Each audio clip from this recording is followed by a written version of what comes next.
The mahogany conference table had been in our family for 3 generations. I'd grown up doing homework at this table, listening to my grandfather discuss business deals, watching my father build his manufacturing empire one contract at a time. Now, 28 years later, I sat at that same table as my father slid a manila folder across its polished surface, not to me, but to my brother Daniel.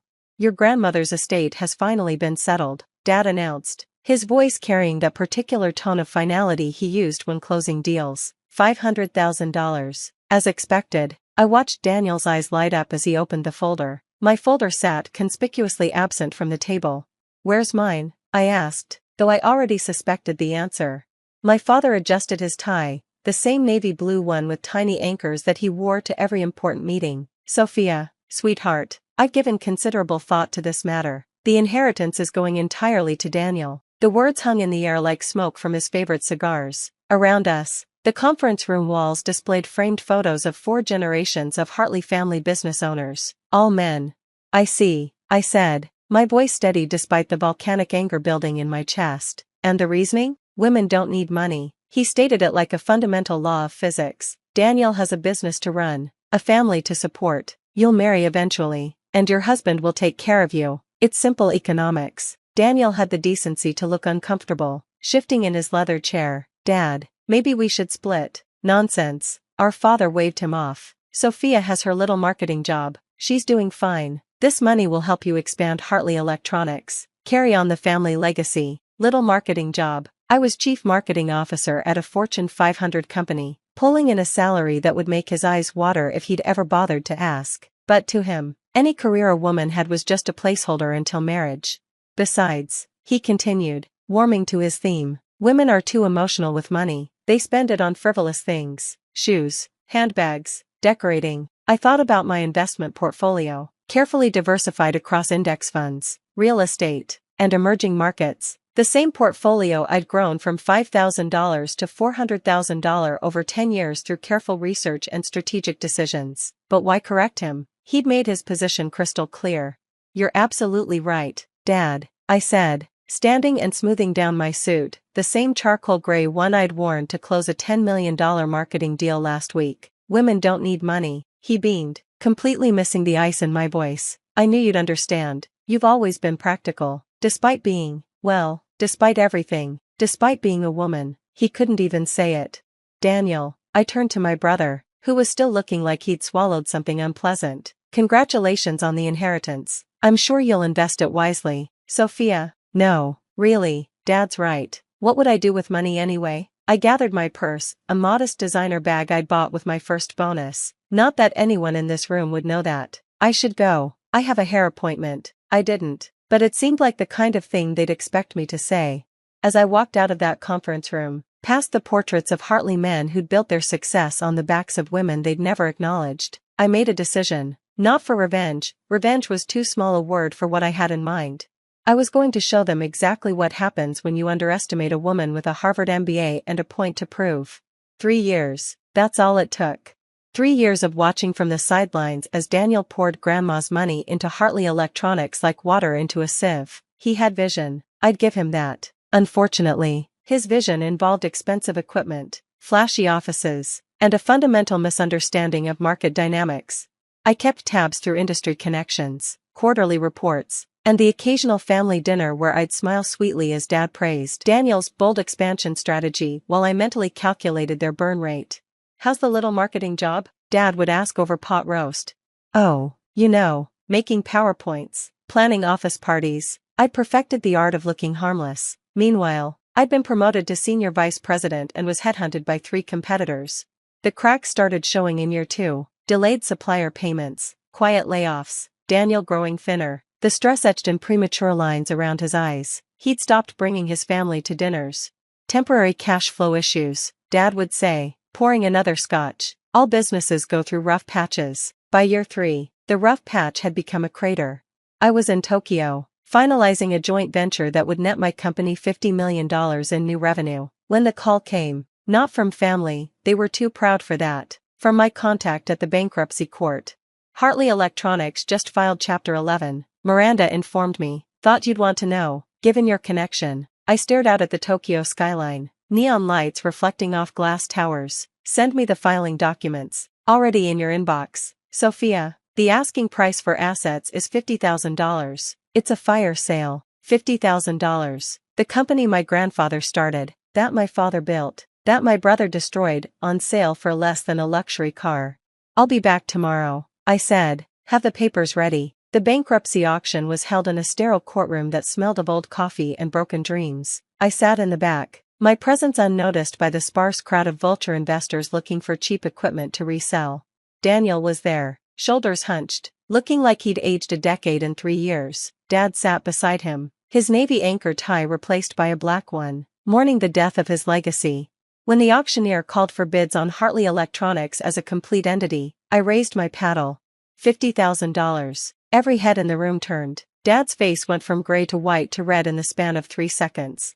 Sophia? His voice cracked. What are you doing here? Bidding, I replied calmly. Is there a problem with that? You don't have the money? Actually, I do. Turns out my little marketing job pays quite well. No other bids came. Who else would want a failed electronics company with outdated equipment and tarnished reputation? Sold, the auctioneer declared, to bidder number 47 for $50,000. I signed the papers with the same pen I'd used to approve million-dollar marketing campaigns. The company was mine, every desk, every contract, every debt, and most importantly, every opportunity to rebuild it properly. Daniel approached me outside the courthouse, looking like a man who'd lost everything, because he had. Why? He asked simply. Because I can, I replied. Because while you were burning through grandma's money on fancy equipment you didn't know how to use, I was learning, watching, waiting. Are you going to destroy it? Is this revenge? I almost felt sorry for him. Almost. Destroy it? Daniel, I'm going to save it. But first, some changes need to be made. Monday morning, I walked into Hartley Electronics as its new owner. The remaining employees, all 15 of them, down from the 60 Daniel had employed at his peak, watched nervously as I made my way to the executive office. The same office where my father had made countless deals, where my brother had made countless mistakes, where 4 generations of Hartley men had decided that women didn't belong in business. I'd prepared my first company-wide memo over the weekend, short, professional, and with just enough edge to make my point. To all staff, from Sophia Hartley, CEO, new ownership and direction, effective immediately. Hartley Electronics is under new management. I have acquired the company assets and intellectual property through bankruptcy proceedings. For those wondering about my qualifications, I hold an MBA from Harvard Business School and have spent the last 10 years in senior marketing positions at 3 Fortune 500 companies. My experience in market analysis, strategic planning, and corporate turnarounds will be crucial as we rebuild. It appears women do understand money after all. Our first all-hands meeting is tomorrow at 9 a.m. Attendance is mandatory. S. Hartley, CEO. I sent it at exactly 8 a.m., then settled into the executive chair, the same one where my father had told me women were too emotional for business, where Daniel had made decisions that destroyed a generation of work. My phone rang within minutes. Dad. Sophia Marie Hartley, what is the meaning of this? Good morning to you too, Dad. I assume you received the memo? This is not a joke. You can't just buy a company at a legal bankruptcy auction? Actually, I can. I did. Would you like to see the paperwork? That's not, you know what I mean. This is family business. Exactly, I said, examining the family photos still hanging on the wall. 4 generations of men. Time for a change. And last I checked, I'm still family. Despite being a woman, don't be dramatic. You know I didn't mean, women don't need money? Women are too emotional? We only care about shoes and handbags? I pulled up the company's financial records on my computer. Tell me, Dad, how much money did Daniel's rational, unemotional male brain lose last year? Silence. 3.2 million, I answered for him. In 1 year. But please, tell me more about how women can't handle money. He was trying to expand. He was trying to play CEO without understanding basic economics. He invested in equipment for products with no market research. He hired friends instead of qualified professionals. He spent $50,000 on office renovations while defaulting on supplier payments. How do you know all this? Because unlike you and Daniel, I actually pay attention. I've been watching this slow-motion disaster for 3 years. Every quarterly report, every industry publication, every LinkedIn update from former employees. I know this company better than either of you ever did, so what now? His voice had lost its bluster. You're going to run us out of business? Destroy your grandfather's legacy out of spite? Spite? I laughed, a sound sharp enough to cut glass. Dad, if I wanted to destroy the company, I would have let Daniel keep running it. No, I'm going to do something much worse. I'm going to make it successful. The transformation took 18 months. First, I rehired the key employees Daniel had let go, the ones with actual expertise rather than connections. I negotiated with suppliers to restructure the debt, leveraging my reputation in the industry. You're George Hartley's daughter? The one from Morrison Corp? Why didn't you say so? I pivoted the company from Daniel's grand visions to practical, profitable products. Turned out there was still a market for quality electronics manufacturing, if you actually understood your customers' needs. Within 6 months, we were breaking even. By year's end, we showed our first profit in 3 years. The day I signed our first $1 million contract, I invited Dad and Daniel to the office. They arrived looking like they were attending a funeral, their funeral, perhaps. Gentlemen, I said, gesturing to the conference room. The same mahogany table, but now surrounded by a notably more diverse leadership team. I thought you should hear the news firsthand. Hartley Electronics just secured a 5-year contract with Boeing. Daniel's jaw dropped. Boeing? How? Turns out my little marketing job included developing relationships with major manufacturers. When they heard I was turning around Hartley Electronics, they were interested. I slid the contract across the table. $5 million over 5 years, with options to expand. Dad picked up the contract with shaking hands. This is more than more than you ever thought a woman could achieve? He had the grace to look ashamed. I've been thinking about Grandma's inheritance, I continued. The $500,000 you gave to Daniel because women don't need money. Do you know what I would have done with it? They both stared at me, silent. Nothing. I would have invested it in index funds and let it grow. Because I didn't need it, I already had my own money. But Daniel needed it, didn't he? Needed it to destroy in 3 years what took 3 generations to build. Sophia, Daniel started, his voice rough. I'm sorry. I should have split the inheritance? Stood up to Dad? Learned basic business principles before playing CEO? I shook my head. Your apologies are 3 years and 1 bankruptcy too late, so what happens now? Dad asked quietly. Now? Now you get to watch. Watch as I rebuild what you broke. Watch as I prove every sexist assumption wrong. Watch as Hartley Electronics becomes everything it could have been if you hadn't been blinded by your own prejudice. I stood, smoothing down my suit, still charcoal gray, still impeccable. Oh, and Dad? That family legacy you were so worried about? It's in excellent hands.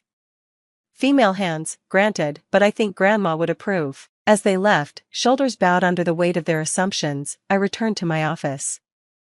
The wall of Hartley men still hung there, but I'd added a new photo, my grandmother, Eleanor Hartley, who'd worked alongside my grandfather to build the company from nothing, who'd never gotten credit, who'd left money to grandchildren she hoped would know their worth.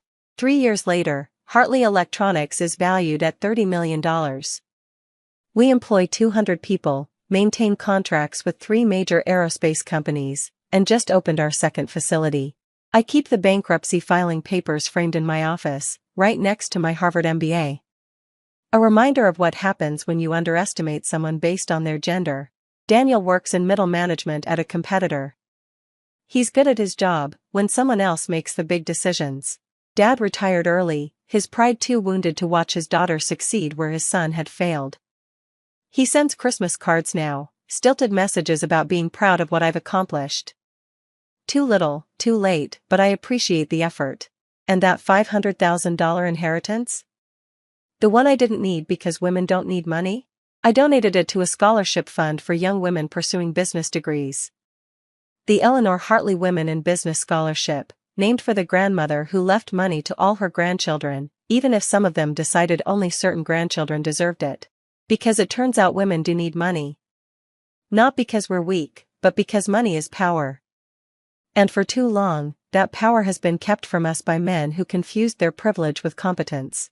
The mahogany conference table still anchors our meeting room, but the conversations around it have changed. We talk about innovation, not tradition. Merit, not gender. The future, not the past. And every Monday morning, I send out a company-wide memo. Professional, forward-thinking, and signed simply, S. Hartley, CEO. Because apparently, women do understand money after all. You should really try the keto diet, Wendy. It worked wonders for my friend Sarah. Denise's sugary sweet voice carried across the dinner table like poison wrapped in honey. I gripped my fork tighter, the metal cold against my palm, and forced myself to keep eating my mother's lasagna. My name is Wendy, and I'm a successful tech executive who just landed a major deal worth millions. But sitting here at my parents' weekly family dinner, none of that matters. I'm just the fat sister who can't get her life together. At least according to my brother's wife. I'm actually quite happy with my current lifestyle, I replied, keeping my voice steady. The words tasted bitter, rehearsed from countless similar conversations. Oh, come on, Denise pressed, tossing her perfectly styled blonde hair. You can't possibly be happy looking like that. She gestured vaguely at me with her fork, barely touching her own food. The table fell silent. My brother Josh suddenly became very interested in his water glass. My younger sister Paris shot me a sympathetic look, while Mom and Dad exchanged glances that screamed discomfort. I just closed a $4.2 million deal today, I said, surprising myself with the words. My team's expanding and we're looking at opening a new office in Seattle. That's wonderful, honey. Mom jumped in, clearly relieved for the change of subject. Denise's smile tightened. Physical fitness is just as important as career success. Don't you agree, Josh? My brother choked on his water. I think everyone has different priorities. Speaking of priorities, Paris interjected, did anyone watch the new episode of... You know? Denise cut her off, leaning forward. There's this amazing gym near your office, Wendy. I could get you a guest pass. They have excellent trainers who specialize in cases like yours. The lasagna turned to ash in my mouth. I'd lost count of how many times Denise had tried to help me this way, each suggestion feeling like a tiny needle under my skin. I appreciate the offer, I said, standing up. But I should get going. Early meeting tomorrow. Already? Mom looked concerned. But we haven't had dessert. Oh, that's probably for the best, Denise chirped. Right, Wendy? Something snapped inside me. 5 years of these digs, these little comments, these perfectly aimed arrows. I turned to face her directly. You know what, Denise? I run a department of 30 people. I've doubled our revenue in 2 years. My team would walk through fire for me. But somehow none of that matters because I don't fit your idea of what success looks like. The room froze. Denise's perfect smile faltered for a split second. I'm just trying to help, she said softly, playing the victim. Health is wealth, after all. Wendy, Josh started, but I cut him off. No, it's fine. I get it. I'm the fat sister who needs saving. The one who makes everyone uncomfortable because she doesn't fit the mold. Well, guess what? I'm done. Nobody thinks that, Paris protested. Really? I looked around the table. Then why does nobody ever say anything when she makes these comments? Why do you all just sit there? The silence that followed was deafening. I think we're all just a bit tired. Mom attempted to mediate. Maybe we should... I have to go, I said, grabbing my purse. Thanks for dinner, Mom. As I walked to my car, I heard footsteps behind me. It was Paris. Wait, she called out. You're right. We should have said something. I turned to face her, feeling the cool evening air on my heated cheeks. It's not your fault. It's mine for letting it go on this long. What are you going to do? I thought about Eva, my old colleague who'd been trying to get me to join her wellness program. Not for weight loss, but for strength. mental and physical. I'd always brushed her off, too afraid to try. I'm going to change things, I said, surprising myself with the conviction in my voice. Not for Denise. For me. Paris hugged me tight. Show her what you're made of, sis. As I drove home, Denise's words echoed in my head, but for the first time, they didn't sting. Instead, they fueled something else. Determination. I pulled into my driveway, grabbed my phone, and pulled up Eva's number. The phone rang twice before she answered. Wendy? Everything okay? Remember that program you mentioned? The one about building strength from the inside out? Of course, Eva replied, sounding intrigued. I took a deep breath. I'm in, and I want to start tomorrow. Really? What changed your mind? I thought about Denise's smirk, about Josh's silence, about years of swallowed pride and forced smiles. Let's just say I'm ready to show everyone what real strength looks like. Eva's office wasn't what I expected. Instead of the typical gym setup with mirrors and equipment, it looked more like a cozy living room. Potted plants dotted the corners, and a comfortable couch invited me to sit. You look exactly the same, Eva said, pulling me into a warm hug. Her familiar jasmine perfume brought back memories of late nights at our old tech startup, sharing dreams and pizza. You mean still fat? I tried to joke, but it came out bitter. Eva's dark eyes narrowed. No, I mean still carrying yourself like you're apologizing for existing. Sit. We need to talk. I sank into the couch while Eva perched on her desk. So, what finally brought you here? My sister-in-law. I started, then found myself spilling everything about the family dinner. Eva listened without interrupting, her expression growing increasingly concerned. Remember Marcus from our coding team? She asked when I finished. The guy who had panic attacks before every presentation? The same one. Now he's a keynote speaker at tech conferences. Eva leaned forward. Want to know what changed? He finally learned to code properly. He learned that strength isn't about being perfect. It's about being resilient. Eva stood up and walked to a whiteboard. You're looking at this all wrong, Wendy. You're seeing it as a weight issue when it's really a power issue. I shifted uncomfortably. What do you mean? This Denise person, she's not attacking your body. She's attacking your power, and you're letting her. I'm not letting her do anything, I protested. Really? Eva raised an eyebrow. Tell me about your last team meeting. What does that have to do with anything? Humor me. I thought back to yesterday's meeting. We were discussing the Seattle expansion. I suggested a new approach to... No, Eva interrupted. Tell me how you sat, how you spoke. Did you make eye contact? The question caught me off guard. I guess I mostly looked at my notes. Despite being the most qualified person in the room? Eva shook her head. That's what I mean. You're letting people diminish your power, not just Denise. My phone buzzed. A text from Josh. Denise feels terrible about dinner. Can we talk? I showed Eva the message. Don't respond, she said immediately. Not until you're stronger. I'm not weak, I snapped. No, you're not. But you're not using your strength either. Eva grabbed her keys. Come on, I want to show you something. We drove to a small community center where a group of women were gathering for what looked like a class. What is this? I asked as we walked in. My Tuesday group. Watch. The women were all shapes and sizes, some in business attire, others in workout clothes. Eva stepped to the front of the room. Ladies, today we have a guest. This is my friend Wendy, and she's about to learn what we already know. That power isn't about size, it's about presence. For the next hour, I watched as these women transformed. They practiced speaking, standing, even just entering a room. It wasn't about physical exercise. It was about owning space. Your homework, Eva announced at the end, is to take up space unapologetically, whether it's on the subway, in a meeting, or at your family dinner table. On the drive back, I was quiet, processing what I'd seen. You think I'm crazy? Eva said, grinning.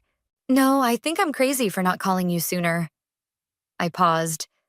But I don't see how this helps me deal with Denise. Because you're still thinking about dealing with Denise. You need to focus on building yourself up first. Ava pulled into her office parking lot. 3 months. What? Give me 3 months. Come to my Tuesday groups. Work with me one-on-one. No diets, no extreme workouts, just building your power. After that, if you still want to deal with Denise, we'll talk strategy. Another text buzzed. Paris this time. Mom's planning a family sports day in 3 months. Denise's idea. You should come. I showed Eva the message, watching her face light up. Now that's what I call perfect timing, she said. Are you in? I thought about Denise's smirk at dinner, about Josh's avoiding eyes, about all the times I'd made myself small to make others comfortable. 3 months, I agreed. But I have conditions. Name them. No talk about weight loss, no scales, no before and after photos. Ava's smile widened. Deal. And I have one condition too. What's that? You have to promise to show up for yourself, not for Denise.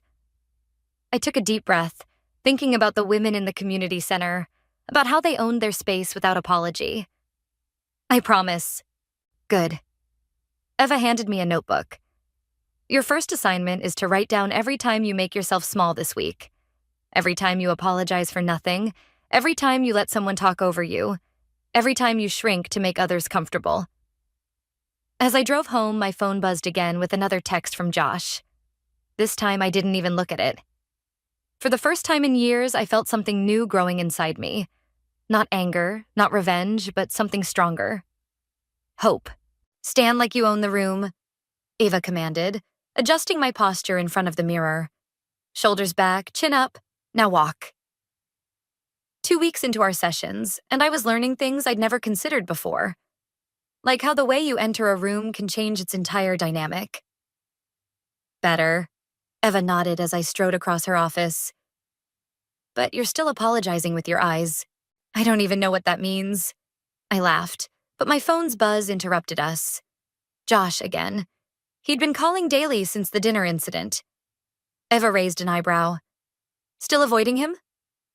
Not avoiding, just prioritizing myself for once. Good. Now, about tomorrow's presentation. The door burst open, cutting her off.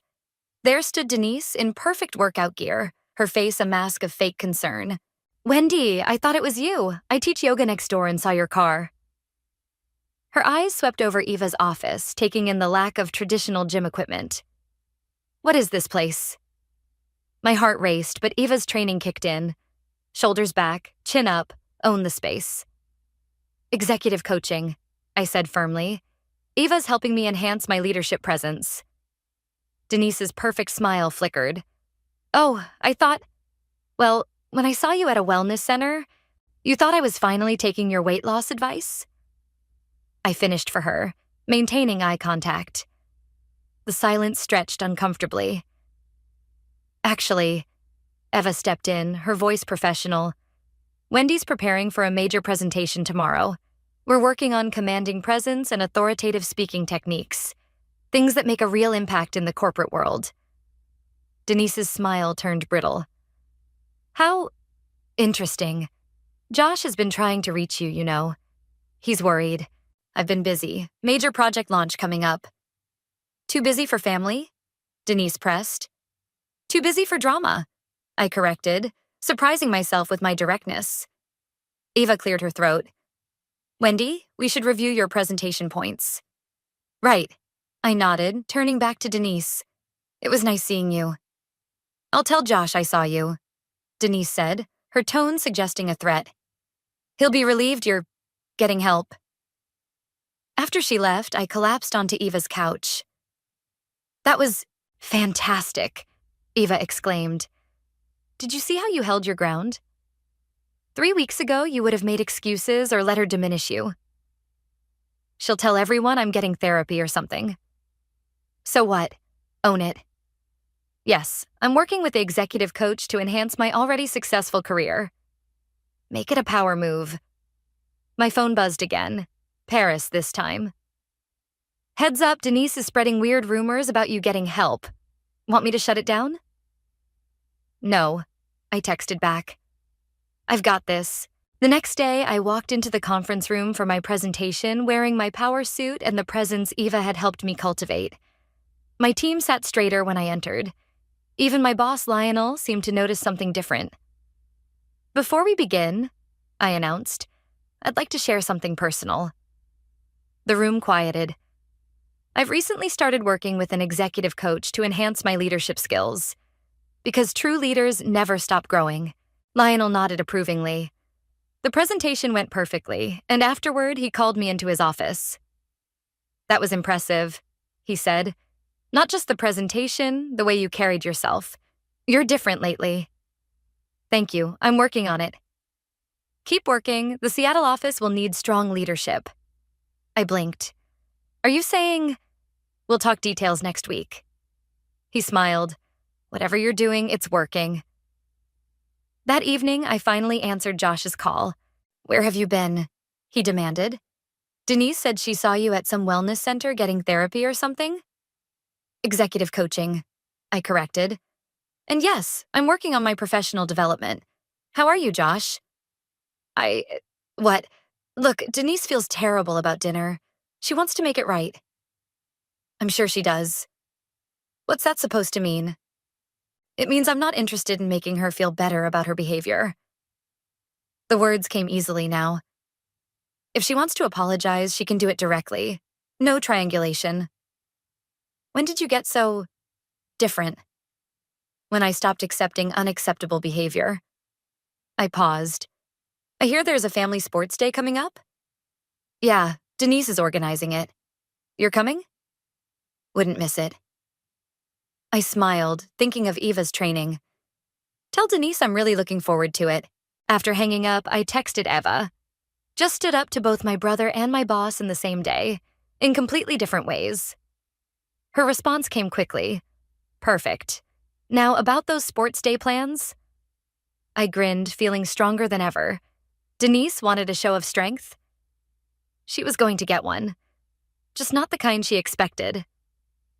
My phone buzzed one more time. A message from Paris. Whatever you're doing, keep doing it. You sound different. Stronger. I am, I texted back. And I'm just getting started. And now, let's welcome our next speaker, Wendy, who's leading our corporate wellness initiative. The applause echoed through the community center as I took the stage. 6 weeks into Eva's program, and here I was, speaking at a charity event about mental health in the workplace.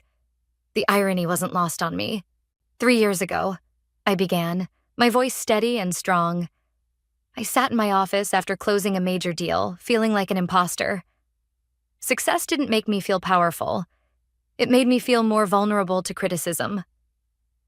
From the corner of my eye, I spotted Denise slipping into the back of the room. Paris must have told her about the event. Perfect. But true strength isn't about looking powerful, I continued. It's about being powerful. It's about standing tall when others try to make you small. It's about lifting others up instead of tearing them down. The audience leaned forward, engaged. Even Denise stood still, her usual smirk nowhere to be seen. That's why our new corporate wellness program focuses on mental resilience alongside physical health. Because you can't build one without the other. After the speech, people crowded around, sharing their stories. A young woman grabbed my hand, tears in her eyes. I thought I was the only one, she whispered. Thank you for speaking up. Eva appeared at my side, beaming. Now that's what I call taking up space. Wendy? Denise's voice cut through the crowd. She looked different, smaller somehow, less certain. Can we talk? Eva squeezed my arm and stepped away, leaving us alone. That was unexpected, Denise said, fidgeting with her designer handbag. I didn't know you were involved in this kind of work. There's a lot you don't know about me, Denise. Look, about the family dinner. Save it, I interrupted, keeping my voice low but firm. I'm not interested in apologies that come from seeing me succeed. Where was this conversation when you thought I was failing? Her face flushed. I was trying to help. No, you were trying to feel superior. There's a difference. I gathered my papers from the podium. Now, If you'll excuse me, I have people waiting. Josh misses you, she blurted out. He says you've changed. I haven't changed, Denise. I've just stopped shrinking. As I turned to leave, she grabbed my arm. Wait, there's something you should know.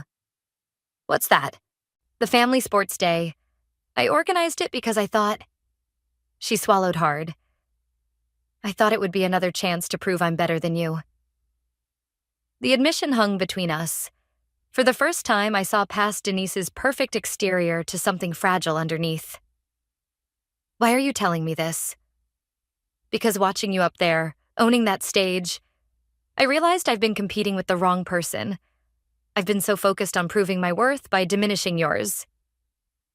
Denise. No, let me finish.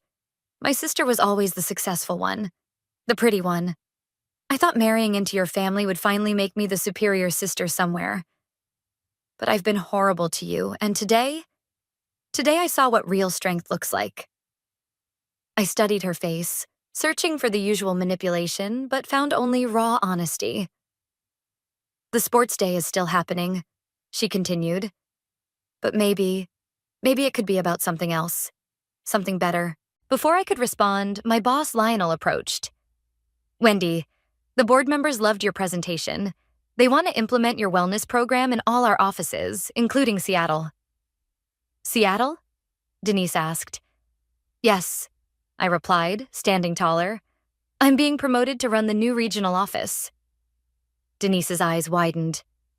You're moving? No, I'll be managing it remotely, building a virtual team, innovation and leadership, just like I talked about today. Lionel nodded approvingly. The future of corporate leadership. Wendy's pioneering our new approach. After he left, Denise stood quietly for a moment. I really messed up, didn't I? Yes, I said simply. You did. Can we start over? I thought about Eva's lessons in power and grace. No, we can't start over. But we can start from here, differently. How? First, by you understanding that I'm not your competition. I never was. And second, I smiled, thinking of the sports day ahead, by showing everyone what real strength looks like. Together. Denise's phone buzzed, Josh's face appearing on the screen. She hesitated before declining the call. He needs to understand too, she said quietly. About how he let this happen. One step at a time, I replied. The sports day is in 6 weeks. Let's show them all what we can do when we stop fighting each other and start fighting for something better. As Denise walked away, Eva returned to my side. Well, that was unexpected. Good unexpected or bad unexpected? That depends. Eva grinned. Are you ready to turn this revenge story into something more powerful? I watched Denise's retreating figure, thinking about transformation and redemption. I'm ready for whatever comes next. You're doing what? Mom nearly dropped her casserole dish as I helped her prepare for another family dinner. 2 weeks had passed since the charity event, and I'd finally agreed to return to these Sunday gatherings. Training with Denise, I repeated, arranging silverware on the table, twice a week. The same Denise who... Mom trailed off, clearly remembering the last dinner disaster. Yes, that Denise. People can change, Mom. Paris burst through the kitchen door, grinning. They're here, and you won't believe what's happening in the driveway. I walked to the window. Outside, Josh was staring open-mouthed as Denise and I's new project unfolded. She was helping Eva unload equipment from her car. Is that a meditation cushion? Mom asked, peering over my shoulder. And yoga mats, I confirmed. We're doing a demonstration after dinner. A demonstration of what exactly? Different kinds of strength. The front door opened and Josh's voice carried through the house. Would someone please explain what's going on? Denise hasn't stopped talking about Wendy all week, and now this? I walked into the living room, shoulders back, chin up, just as Eva had taught me. Josh did a double take. Whether at my posture or my presence, I wasn't sure. Hey, brother, I said calmly. We have a lot to talk about. Denise entered behind him, carrying a yoga mat. Should we set up in the backyard? The lighting's better there. Perfect, I agreed. Josh looked between us like we were speaking alien language. Okay, what parallel universe did I wake up in? One where your wife and sister finally figured out they're stronger as allies than enemies. Paris chimed in, helping Eva with the remaining equipment. During dinner, the tension was different than before. Not gone, but transformed. Josh kept glancing between Denise and me, trying to decode our new dynamic. So, Dad ventured, this sports day, it's still happening? Absolutely, Denise replied. But we've modified the concept. Instead of competition, it's about demonstration. Different types of strength, different ways of leading. Speaking of which, I added, standing up. Who's ready for a little preview? We moved to the backyard where Eva had set up a small area with mats and cushions. The family gathered around, curious and slightly skeptical. Leadership, I began, isn't about dominating others. It's about inspiring them. I nodded to Denise, who stepped forward. For years, she said, her voice shaking slightly, I thought being strong meant making others feel weak. I was wrong. Josh shifted uncomfortably. Denise, you don't have to. Yes, I do. She cut him off. Because you need to hear this too, Josh. You watched me tear your sister down and you said nothing. The backyard fell silent. Even the birds seemed to pause. I enabled it, Josh admitted quietly. I was afraid of losing you if I spoke up. That's not love, Denise replied. That's fear. And I'm sorry I made you feel that way. Eva stepped forward. Shall we show them what we've been working on? For the next 30 minutes, we demonstrated exercises in partner trust, balance, and mutual support.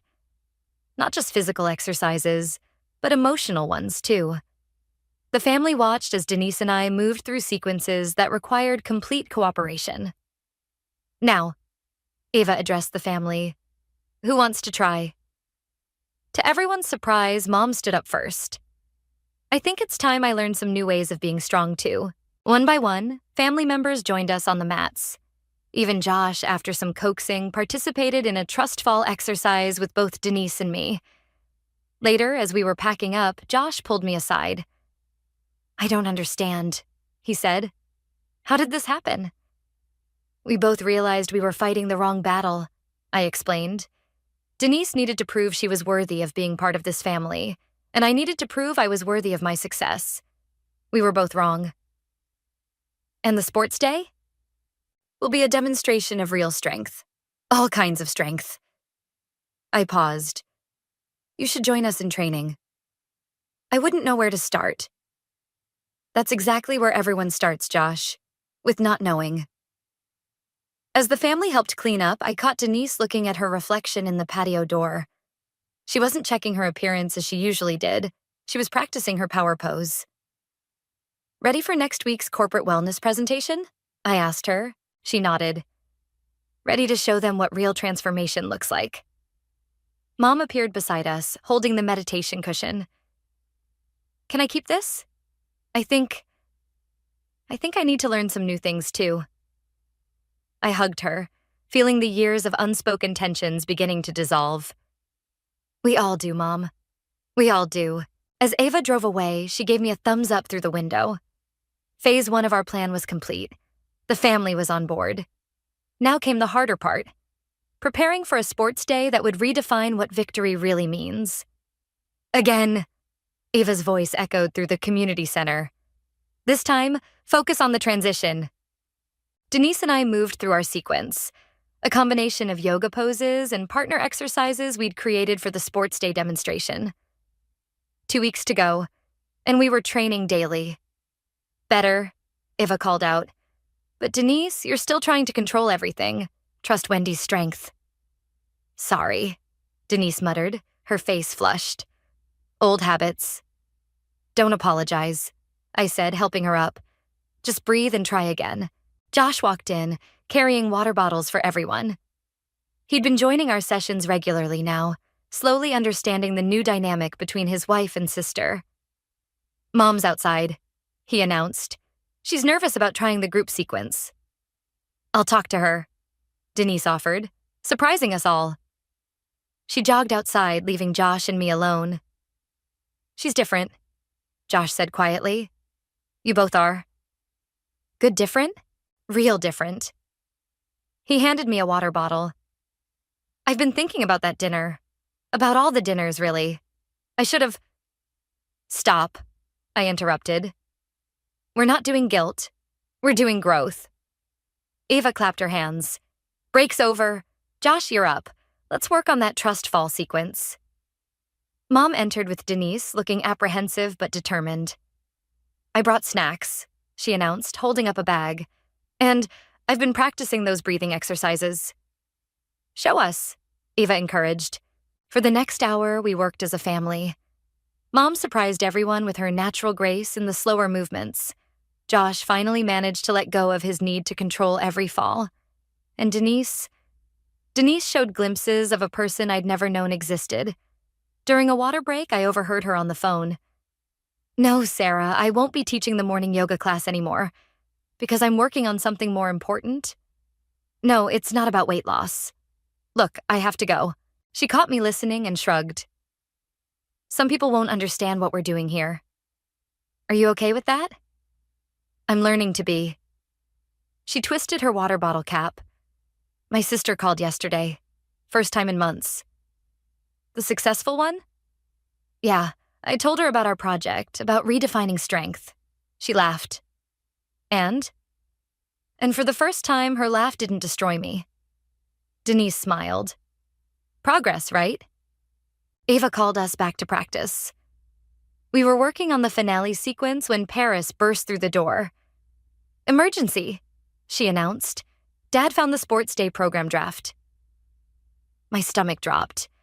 We'd been keeping the details secret, wanting to surprise everyone with how we'd transformed the event from competition to collaboration.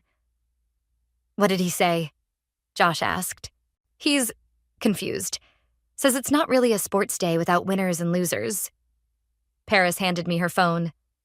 He's texting everyone about it. I read the message thread, feeling my old insecurities trying to surface. But Eva's training kicked in. Shoulders back, chin up, own your space. Good, I said firmly. Let's show him exactly what we mean by winning. We worked later than usual that night, perfecting every movement. Mom stayed the whole time, her determination matching ours. Even Josh mastered sequences he'd struggled with for weeks. As we were packing up, Denise pulled me aside. There's something I haven't told you. What is it? I invited my sister to the sports day. She rushed on before I could respond. I need her to understand what I've learned from you. From us, I corrected. We learned together. Ava joined us, holding her clipboard. Ladies, we have 10 days left. The invitations have gone out, the program is set, and thanks to Paris's social media skills, we're expecting quite a crowd. How many? I asked, suddenly nervous. About 100 people. Ava grinned at our shocked expressions. Turns out there's a lot of interest in redefining strength and family dynamics. Mom appeared with her yoga mat rolled under her arm. I invited my book club too. Hope that's okay. I looked around the room. At Josh practicing his breathing techniques, at Paris filming segments for social media, at Mom proudly showing off her improved balance, at Denise teaching Eva a new stretch sequence. It's more than okay, I said. It's perfect. Later that night, I received a text from Dad. This sports day program, it's different. I replied, Yes, it is. Come to tomorrow's practice. See for yourself. His response came quickly. What time? I smiled, sending him the details. The last piece was falling into place. In 10 days, we would show everyone that true strength isn't about domination. It's about transformation. Eva's final text of the night read, Remember where you started. Look where you are. Imagine where you're going. I looked in the mirror, seeing not just my reflection, but the echo of every woman who'd ever been told she wasn't enough. In 10 days, we would change that story. Together, the community center buzzed with energy. Over 100 people filled the converted gymnasium, including my entire extended family, Denise's sister Amanda, Mom's book club, and even my entire tech team. Paris's social media campaign had worked better than expected. "Breathe," Ava reminded me as we peeked through the curtain. "You've got this." Denise appeared beside us, wearing the same style workout gear as mine. No more designer labels or perfect makeup. "My sister's in the front row," she whispered, looking judgmental as ever. "Perfect place to watch her worldview shift," I replied, squeezing her hand. The lights dimmed and Eva stepped out to address the crowd. "Welcome to Redefining Strength, a demonstration of power that goes beyond the physical." She paused, scanning the audience. 3 months ago, 2 women came to me with a story about family, rivalry, and pain. Today, they'll show you how that story transformed into something extraordinary. That was our cue. Denise and I walked out together, the spotlight catching us as we took our positions. The routine we'd practiced hundreds of times began flowing naturally. Movements that required complete trust, balance, and mutual support. From the corner of my eye, I caught Amanda's shocked expression as her sister, usually so focused on perfect appearances, moved with authentic power instead of practiced precision. The sequence built gradually, incorporating Josh, then Mom, then Dad, each demonstrating different aspects of strength. Dad, who'd been skeptical at first, now moved with surprising grace through the trust exercises. Then came the moment we'd prepared for. I stepped forward, Denise beside me. 3 months ago, I began, my voice carrying clearly through the room. I sat at a family dinner feeling worthless because I didn't fit someone else's definition of success. And I was that someone, Denise added, trying to feel powerful by making others feel small. We moved through our next sequence as we spoke, demonstrating physical harmony while sharing emotional truth. But true strength, I continued, executing a balanced pose with Denise, isn't about domination. It's about transformation, Denise finished, supporting my weight as we'd practiced countless times. The audience was silent, captivated. Even Amanda had dropped her skeptical expression. We transitioned into the group demonstration, where Ava had arranged for volunteers from the audience to join us. Mom's entire book club participated, along with several of my tech team members. "Leadership isn't about being perfect," I announced, guiding a nervous volunteer through a simple sequence.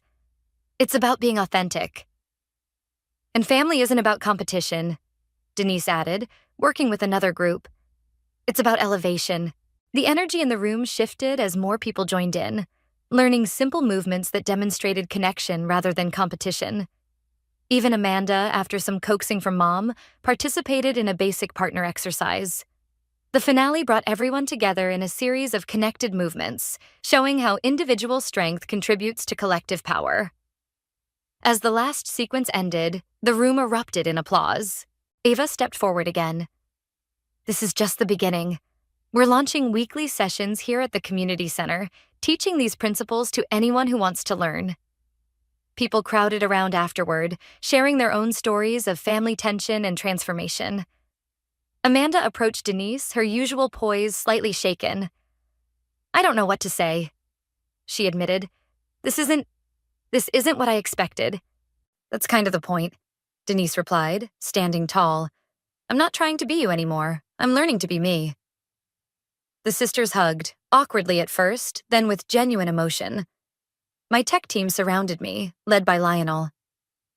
"Now this," he said, "is the kind of innovative leadership we need in Seattle. When can you start?" "I already have," I replied, watching as Mom taught her book club members one of our breathing exercises. Leadership happens everywhere, not just in offices.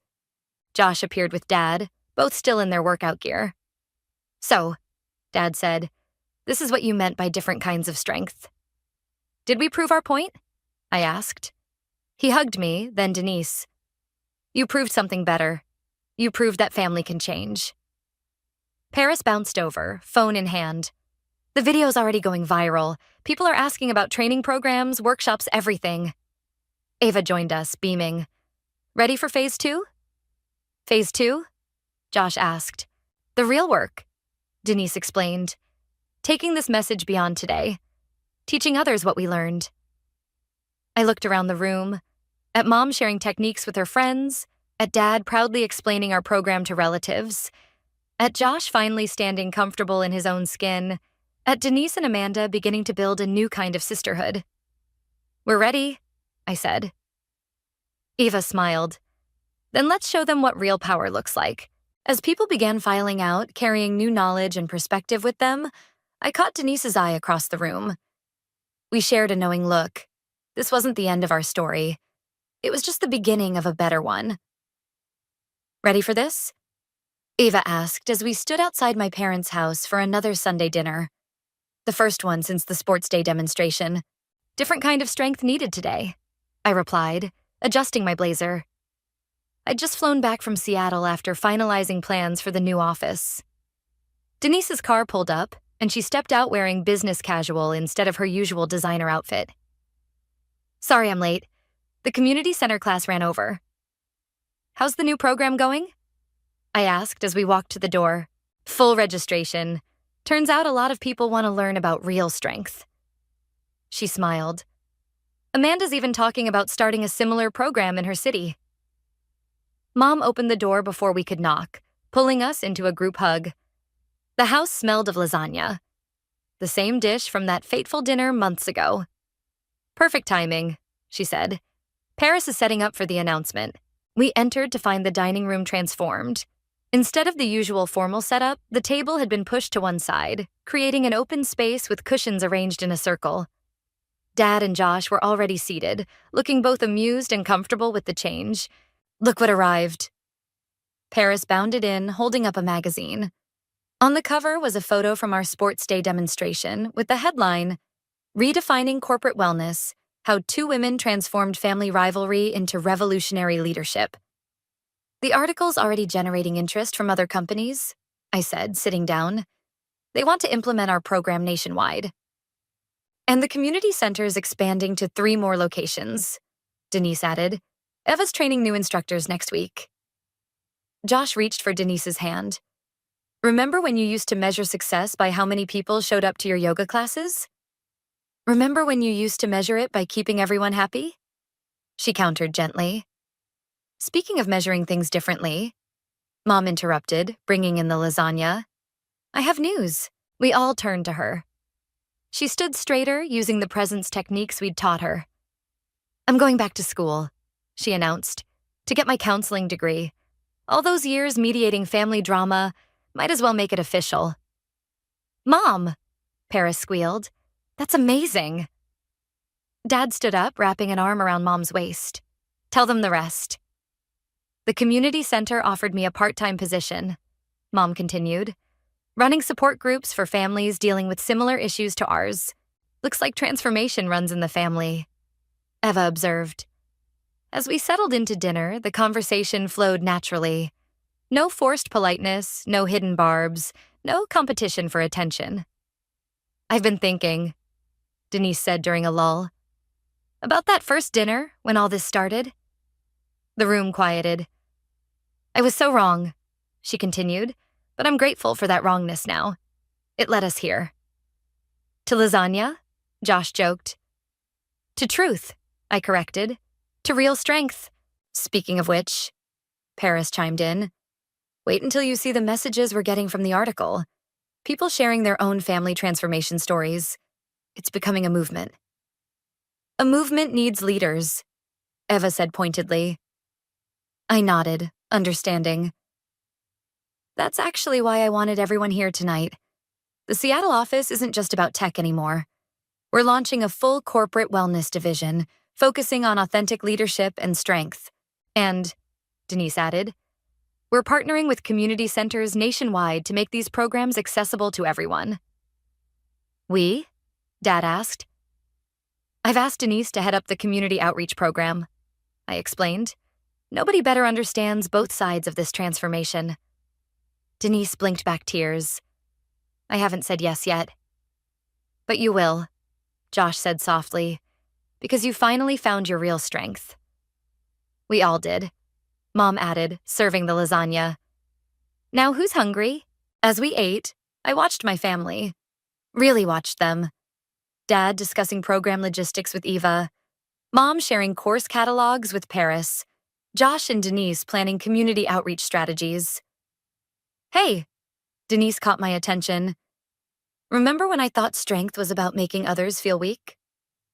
Remember when I let you? She laughed. A real laugh, not the perfect social titter she used to affect. We were both so lost. Not lost, I corrected, just looking for strength in the wrong places. And now? I gestured around the room, at our transformed family, at the magazine cover, at the future unfolding before us. Now we're showing others where to find it. Eva raised her glass.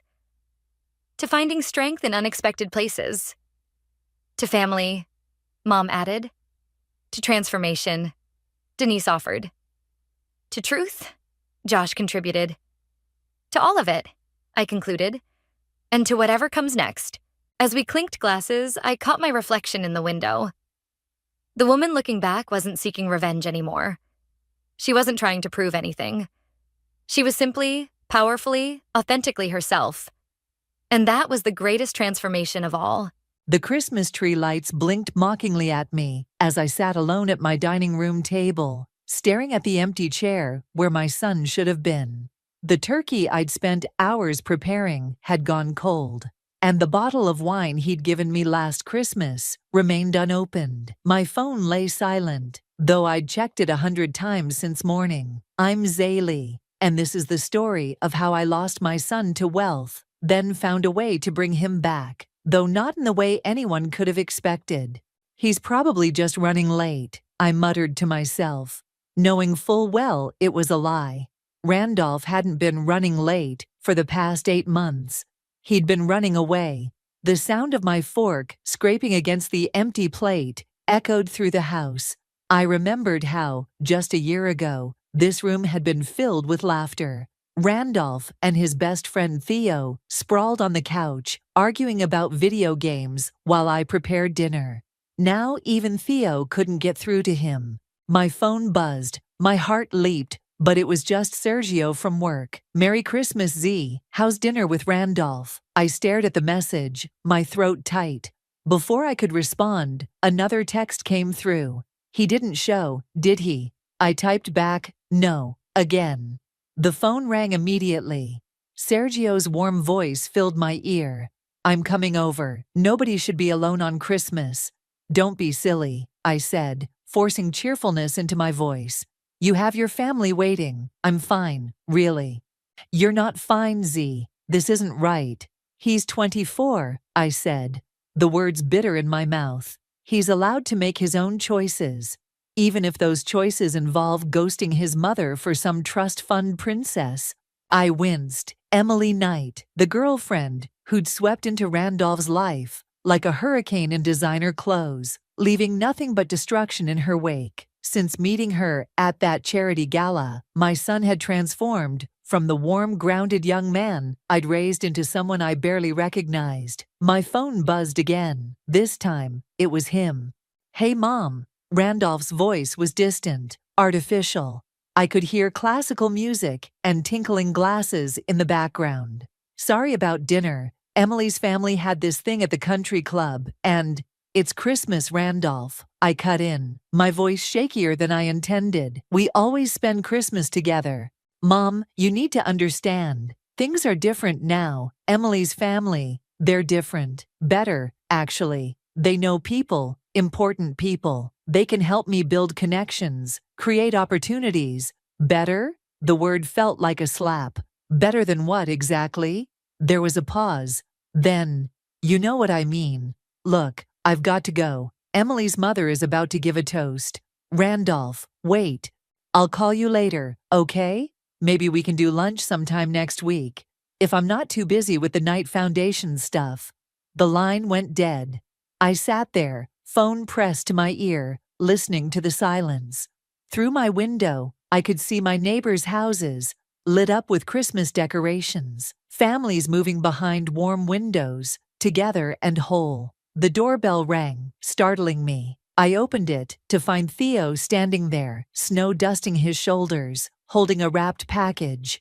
"Thought I'd drop off his Christmas present," he said, stepping inside. "Though I'm guessing he's not here." I shook my head. "The nights again." Theo's face darkened. "You know, I tried to talk to him at work yesterday. He acted like we'd never been friends. Like the last 20 years meant nothing." "He's changed," I whispered. "No," Theo said firmly. "He's lost. There's a difference." He placed the package on the table. "Want to know what I got him? That old Nintendo game we used to play in your basement. Thought it might remind him of who he really is." I touched the wrapped package, remembering the sounds of teenage boys laughing, the smell of microwave popcorn, the feeling of family that had nothing to do with country clubs or foundations.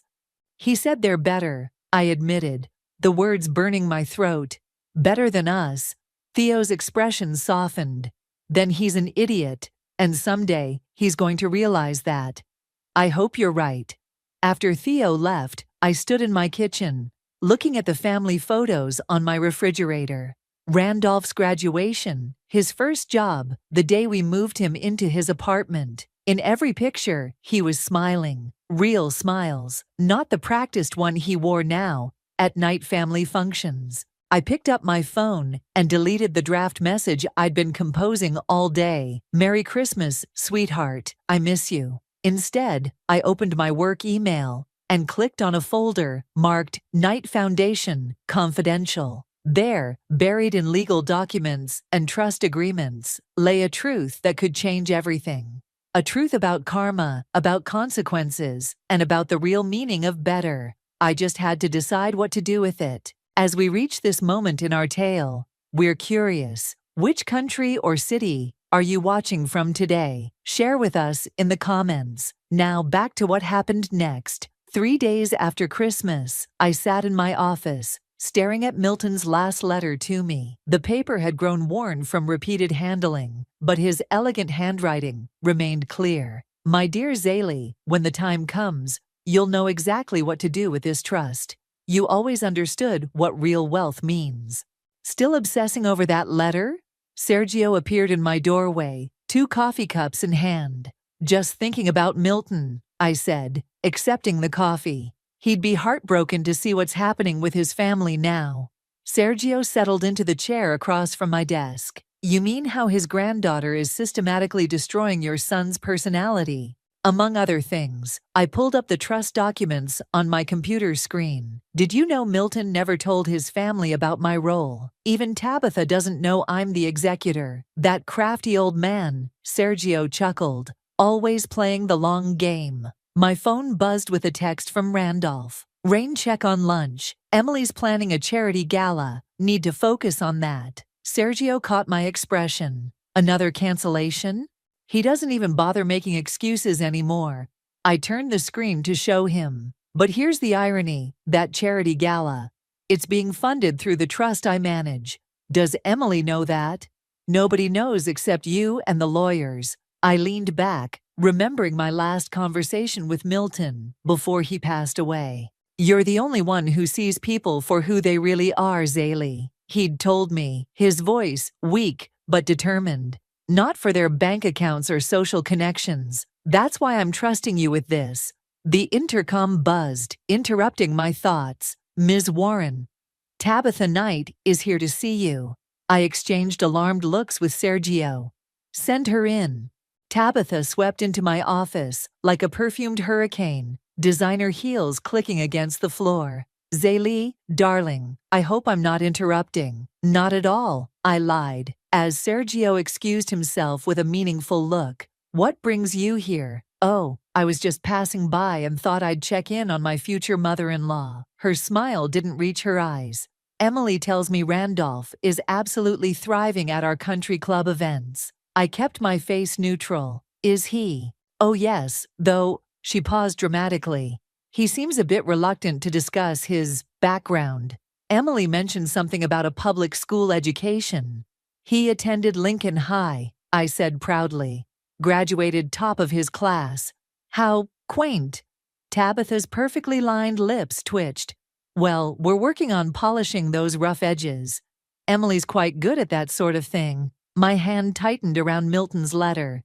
Randolph doesn't need polishing, Tabitha. He needs to focus on his future, she cut in smoothly. Speaking of which, I was wondering if you might have any insight into dear Papa Milton's foundation arrangements. We've been trying to access certain documents, but the lawyers are being terribly difficult. Ah, there it was. I'm afraid I can't help, I said. I only handled some minor consulting work for Milton. Really? Tabitha's eyes narrowed. That's not what the foundation's accountant implied.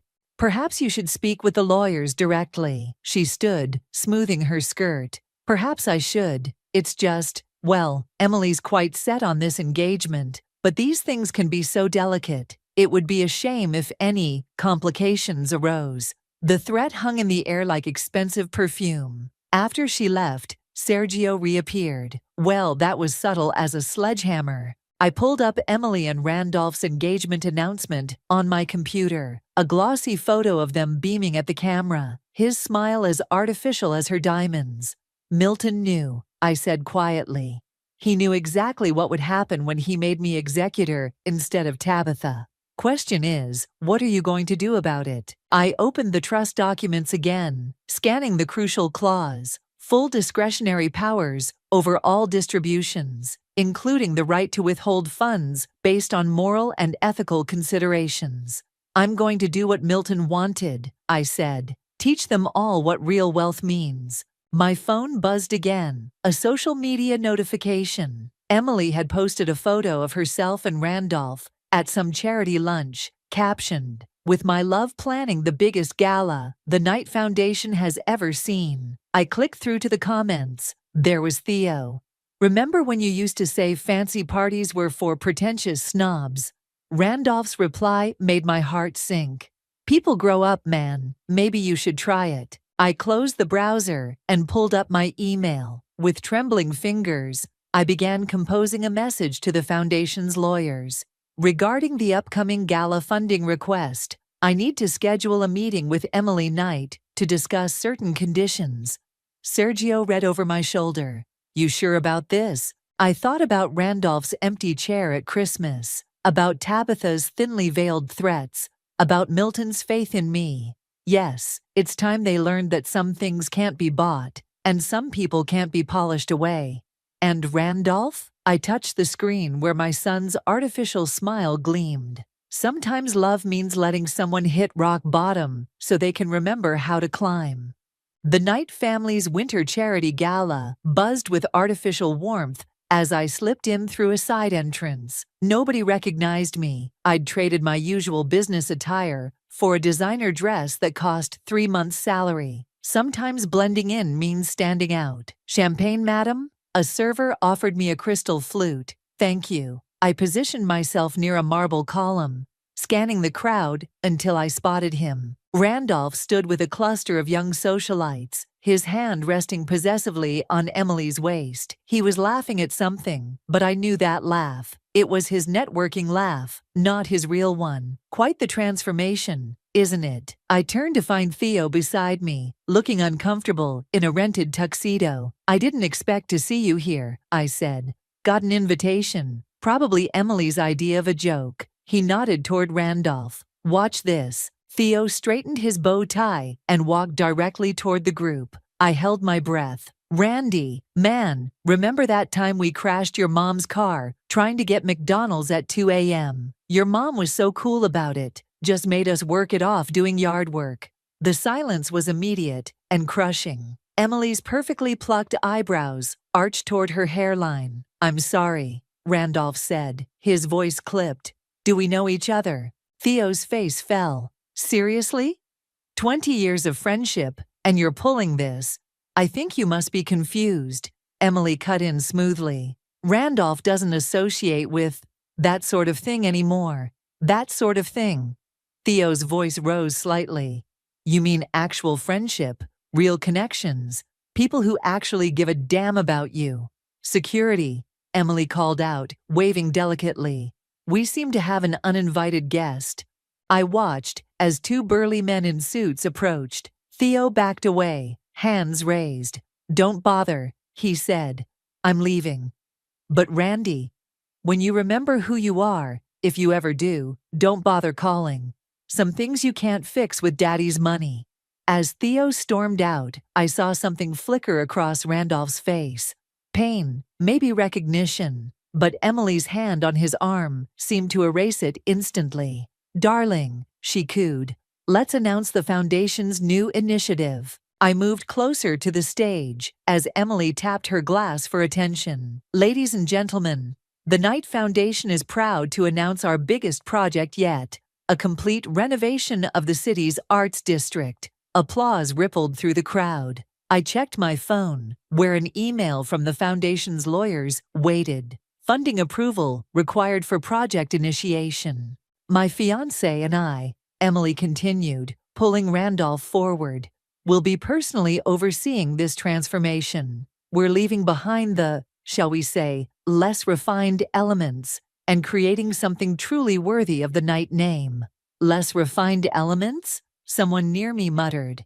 "That's where all the local artists work." And of course, Emily beamed. "None of this would be possible without my dear grandfather's vision. Though he's no longer with us, his legacy lives on through the Foundation." I thought of Milton, of our long conversations about supporting genuine talent, regardless of social status, of how he'd specifically written protections for local artists into the trust. Randolph took the microphone. "I'm honored to be part of this family now. Looking back at my humble beginnings, I never imagined I'd find myself among such elevated company." My heart cracked. The boy who used to give his lunch money to struggling classmates was now proudly announcing plans to gentrify their neighborhoods. After the speeches, I overheard Randolph talking to a developer. "The neighborhood's a bit rough now, but once we price out the current residents, we can attract a better class of people." "Better class?" The words slipped out before I could stop them. Randolph turned, then looked straight through me, not recognizing his own mother in my expensive disguise. "Yes," he said dismissively. "People who understand the value of progress." "And what about the value of community?" I asked. "Of history?" Emily appeared, wrapping herself around his arm. "Darling, don't waste time explaining our vision to someone who clearly doesn't understand sophistication." They walked away, leaving me standing there with my untouched champagne. My phone buzzed, an email from Emily's assistant, requesting urgent approval for the first phase of funding. I opened my purse, touching the envelope inside that contained Milton's private letters about the Foundation's true purpose, about how he'd watched his family become exactly what he'd fought against his whole life. "Time to understand what real progress means," I whispered, composing a reply. "Please have Ms. Knight meet with me personally to discuss the approval process. There are certain conditions that require immediate attention." Across the room, Randolph laughed his fake laugh again, surrounded by his new, better class of people. But I saw how his eyes kept drifting to the door where Theo had exited, and I knew that somewhere inside him, my son was screaming to get out. The engagement party invitation arrived in a cream-colored envelope, gold lettering catching the morning light. I traced my fingers over the embossed words, remembering how Randolph used to make fun of such pretension. My phone rang. "Sergio, did you get one too?" he asked. "Just opened it. Celebrating the union of two distinguished families," I read aloud, my voice bitter, as if his family isn't good enough anymore. "Are you going?" Before I could answer, my office door burst open. Emily swept in, perfectly coiffed and radiating irritation. "Zaylee, this is becoming ridiculous," she announced, waving a stack of papers. "We've submitted all the required documentation for the Arts District project 3 times now. The Foundation's lawyers keep referring us back to you." I gestured to the chair across from my desk. "Please, sit down." "I'd rather stand. This won't take long." "Actually, it will." I pulled out Milton's folder. "Your grandfather had very specific requirements for Foundation projects." "Requirements we've met," she snapped. "The budget projections." "I'm not talking about money." I opened the folder. Milton insisted that any neighborhood development must preserve existing cultural spaces and provide affordable housing for displaced residents. Emily's perfect posture faltered slightly. That's not practical. It's non-negotiable. Do you know who I am? Emily's voice rose. Who my family is? I know exactly who you are, I said quietly. The question is, do you? Her phone buzzed. She glanced at it, and her expression shifted from anger to something else. Fear? That's Randolph, she said. He's waiting downstairs. We're meeting the wedding planner. How nice. Give him my best. Her eyes narrowed. You know, he never talks about you anymore. It's like you don't exist. The words hit their mark, but I kept my face neutral. And you're okay with that? A man who can so easily erase his mother. He's evolved beyond his limitations. She turned to leave, then paused. Oh, and don't bother coming to the engagement party. We're keeping it intimate, upper echelon only. After she left, I pulled up the social media post she'd made that morning. Planning my dream wedding with my soulmate. Nightlife, South love wins. The comments section was revealing. Didn't you get engaged to James last year? Comment deleted. Wasn't Brad your soulmate 6 months ago? User blocked. I was still scrolling when Theo burst into my office. Have you seen this? He thrust his phone at me. A video played. Emily, at a private club, draped over a man who definitely wasn't Randolph. When was this taken? Last night. My cousin works there. Theo ran a hand through his hair. I tried to show Randy, but he blocked my number. I saved the video, then opened my email. The foundation's quarterly report sat in my drafts folder, waiting for my signature. With it, Emily's entire renovation project would either live or die. What are you going to do? Theo asked. My phone rang. Randolph's name flashed on the screen. For a moment, hope fluttered in my chest. Mom. His voice was tense. Emily said you're blocking the foundation's project. There are conditions that need to be met. Cut the bureaucratic crap, he snapped. This is important to Emily, to our future. Your future? I looked at Theo's phone, still showing the damning video. Randolph, there's something you need to know. Save it. Emily told me you'd try to sabotage this, said you couldn't handle seeing me succeed beyond your, what did she call it? Limited social sphere. Each word was a knife, but I pressed on. The foundation exists to help people, not destroy communities. Right, because you're such an expert on the foundation. He laughed coldly. Just sign the papers, Mom, or I'll make sure you never work in philanthropy again. The line went dead. Theo placed a hand on my shoulder. He doesn't mean it. That's not him talking. No, I said, opening Milton's letter again. That's Emily talking, and Tabitha, and everyone else who thinks money equals worth. I picked up the engagement invitation, then slowly tore it in half. What now? Theo asked. I pulled up Emily's social media again, noting the location tags from her recent posts. A pattern emerged, the same private club, same time each week, same mystery man. Now, I said, we let karma do its work, but first, we make sure it has all the help it needs. I began typing an email to Emily. Regarding your urgent funding request, I believe we should meet. Same time next week? I hear the Oak Room at the Metropolitan Club is lovely on Thursday evenings. Theo read over my shoulder and whistled. That's the same place. Exactly. I hit send. Sometimes the best engagement gift is the truth. The Metropolitan Club's Oak Room dripped with old money and secrets. I arrived early, choosing a table with a clear view of Emily's usual spot. Right on schedule, she walked in, but not alone. I can't keep meeting like this, she was saying to the man beside her. Randolph's getting suspicious. Come on, Emmy, the man replied, his hand sliding down her back. You know I'm more fun than that trust fund puppet. I cleared my throat. Hello, Emily. She froze, color draining from her face. Zaylee, what are you doing here? I gestured to the chair across from me. We had a meeting scheduled about the foundation's funding. Her companion shifted uncomfortably. I should go. No, please stay, I said. This concerns you too, considering you're dating the foundation's future director's fiancé. Emily grabbed my arm. Outside, now. In the hallway, her carefully crafted poise cracked. You set me up. Actually, you set yourself up. I just made a dinner reservation. What do you want? Her voice trembled.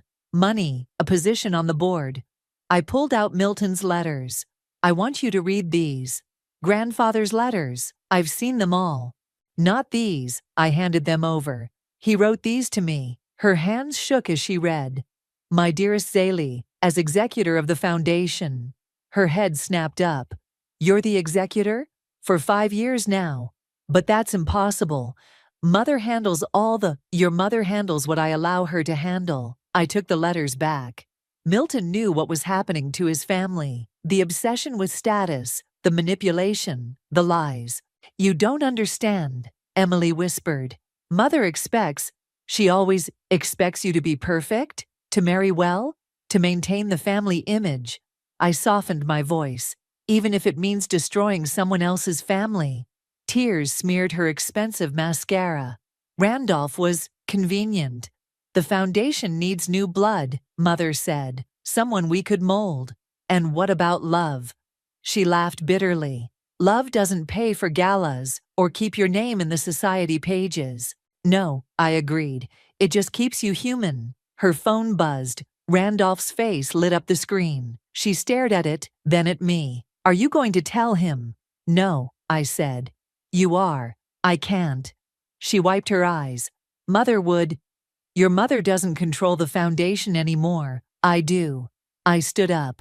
You have 24 hours to tell Randolph the truth about everything, or I'll be forced to launch an ethics investigation into the foundation's recent activities. You wouldn't. Try me. I gathered my things. Oh, and Emily. The Arts District project. It's officially on hold until further notice. Wait, she called as I reached the door. What did Grandfather say about me in those letters? I turned back. He said you reminded him of himself at your age, lost, trying to please everyone except yourself. I paused. He also said you were the only one brave enough to question things, once upon a time. I left her there, mascara stained and shaking, staring at her phone. Back at my office, Sergio was waiting. Well, it's done. I sank into my chair. Now we wait. For what? For Emily to make a choice. I pulled up the foundation's main account. And for Randolph to face reality. My phone buzzed with a text from Theo. Randy just called. First time in months. He sounds different. Another buzz. Emily posting on social media. Sometimes the hardest truth is the one we tell ourselves. Changes, Jaka clarity. Then another. Randolph, we need to talk. Please come to the house. Sergio whistled. Think she'll actually tell him. She has to. I opened my drawer, pulling out an old photo of Randolph and me at his high school graduation. Sometimes hitting bottom is the only way to start climbing. My phone rang. Randolph's name flashed on the screen. Mom?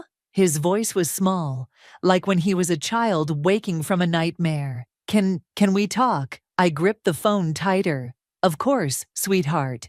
Not on the phone. In person, please. I looked at the clock. 9:47 p.m. Now? Yeah, I'm actually outside your office. I rushed to the window. There he was, standing in the street, looking up. No designer suit, no careful pose. Just my son, needing his mother. Come up, I said softly. Sergio squeezed my shoulder as he left. Want me to stay? I shook my head. This needs to be just us. The elevator dinged, and footsteps approached. I took a deep breath, remembering Milton's words. True wealth isn't in what we own, Zaylee. It's in what we're brave enough to lose. The door opened. Randolph stood in my doorway, his expensive suit wrinkled, his hair a mess. He looked like he'd aged years in a single evening. She's been cheating on me, he said flatly. The whole time. I moved toward him, but he held up a hand. Don't, please. He paced the office. Did you know? I found out recently. Yes. And the foundation? That was you all along? I nodded. He laughed, a hollow sound that broke my heart. So everyone's been lying to me. Everyone. Randolph. No, let me finish. He stopped pacing, facing me. Emily told me everything. About how Tabitha picked me out like some show dog to breed into their precious family line. About how they needed new blood for the foundation. About how his voice cracked. He slumped into a chair. About how they taught her to make me hate everything I came from, including you. The silence stretched between us, heavy with months of missed calls and empty chairs. You know what the worst part is? He looked up, eyes red. When Emily was telling me all this, confessing everything, you know what I felt? Relief. Relief. Because for months I've been pretending to be someone else. Someone who looks down on public schools and local artists. And he swallowed hard. And mothers who work for a living instead of organizing charity galas. My phone buzzed. Tabitha calling. I declined it. They're in complete meltdown mode, Randolph said. Tabitha's threatening lawsuits. Emily's locked herself in her room. And the foundation board is having an emergency meeting tomorrow. Let them meet, I said, pulling out Milton's letters. I have everything they need to see right here. Mom. He stood up suddenly.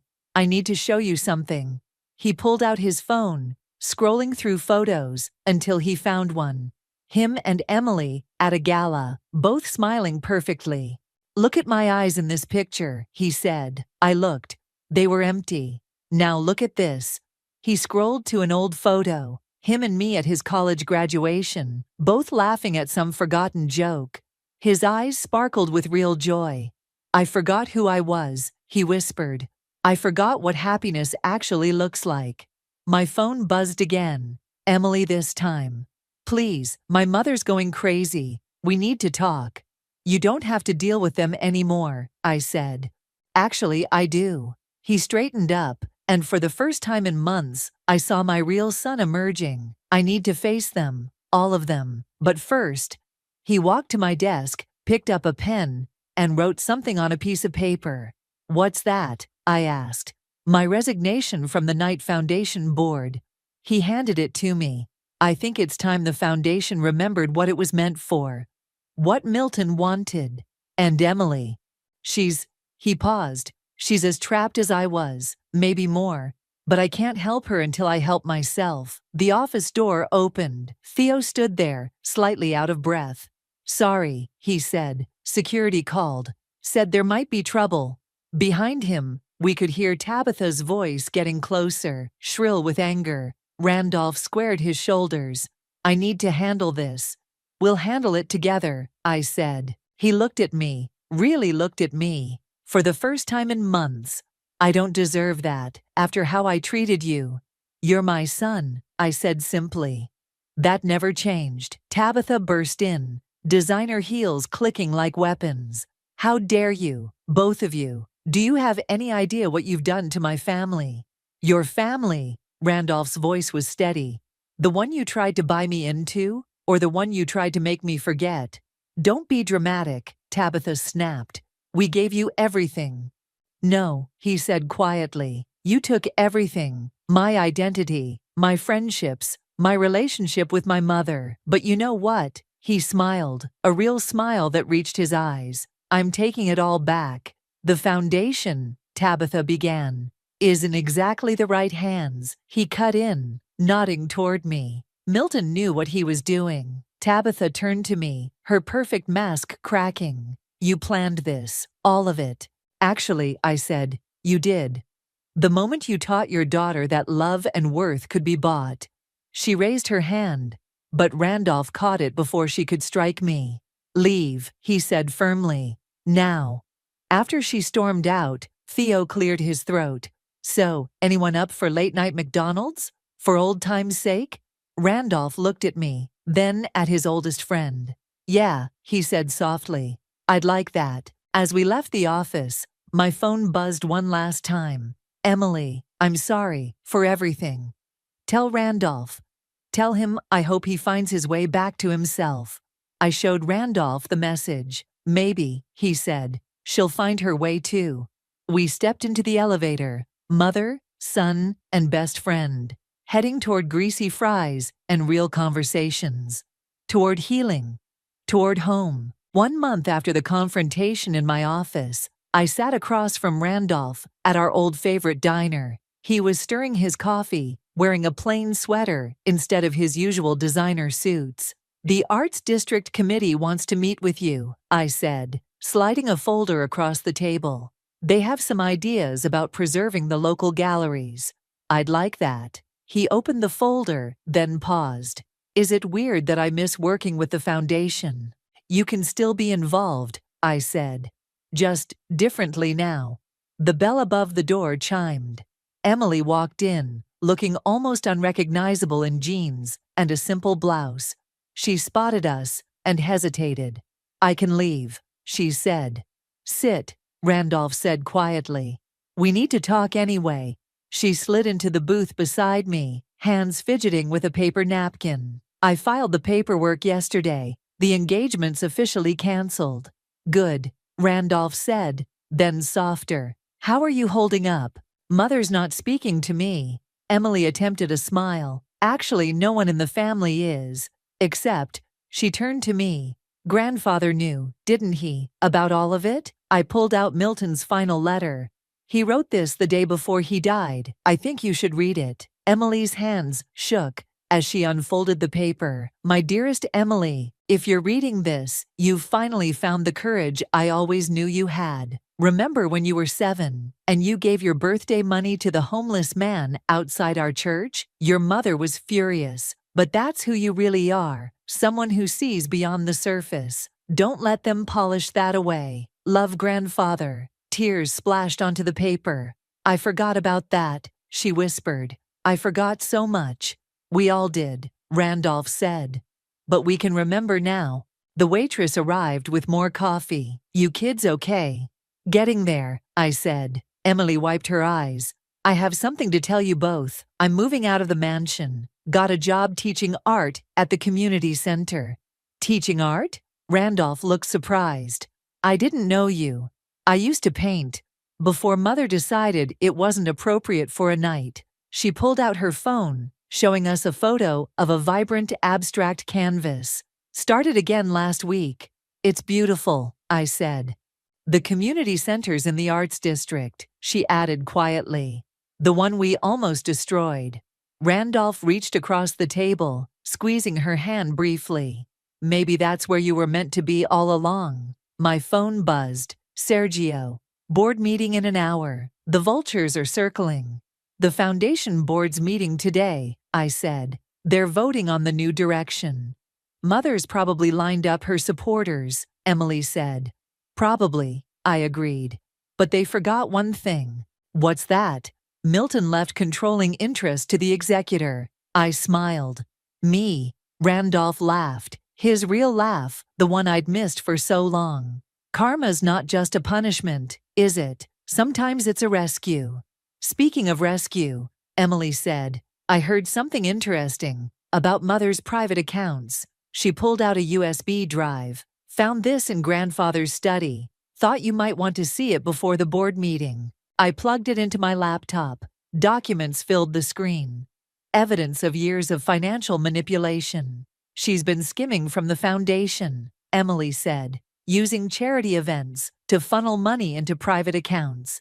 That's why she was so desperate to maintain control," Randolph realized. "And why she needed you," I added, a fresh face to take over while she covered her tracks. Emily stood up. "I should go. My art class starts in an hour." "Emily," Randolph called as she turned to leave. "Thank you for telling the truth." She nodded, then looked at me. "Zaylee, the foundation, use it well, like Grandfather wanted." After she left, Randolph moved to my side of the booth. "Need backup at the board meeting?"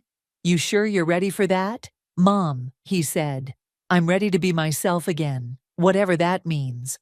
We drove to the foundation building together. In the lobby, Theo was waiting. "Heard there might be fireworks," he grinned. "Thought you could use a witness." Randolph hugged him. "Missed you, man." "Prove it. Mario Kart marathon this weekend?" "You're on." The elevator dinged. Tabitha stood inside, her smile brittle when she saw us. "Coming up," she asked sweetly. Actually, I said, holding up the USB drive, we all are. As we rode up in tense silence, I thought about Milton's words about karma, how it wasn't just about punishment, but about restoration, about finding your way back to who you really are. The boardroom doors loomed ahead. Randolph squeezed my hand. Ready? He asked. I looked at my son, really looked at him. The artificial polish was gone, replaced by something real and warm and familiar. Ready, I said, and pushed open the doors. The autumn breeze carried the scent of fresh paint and coffee as I walked through the renovated arts district. Not Emily and Tabitha's version of renovation. No luxury boutiques or overpriced cafes. Instead, local artists had transformed the old buildings with vibrant murals, and the galleries remained exactly where they belonged. Mom, Randolph waved from the entrance of the community center.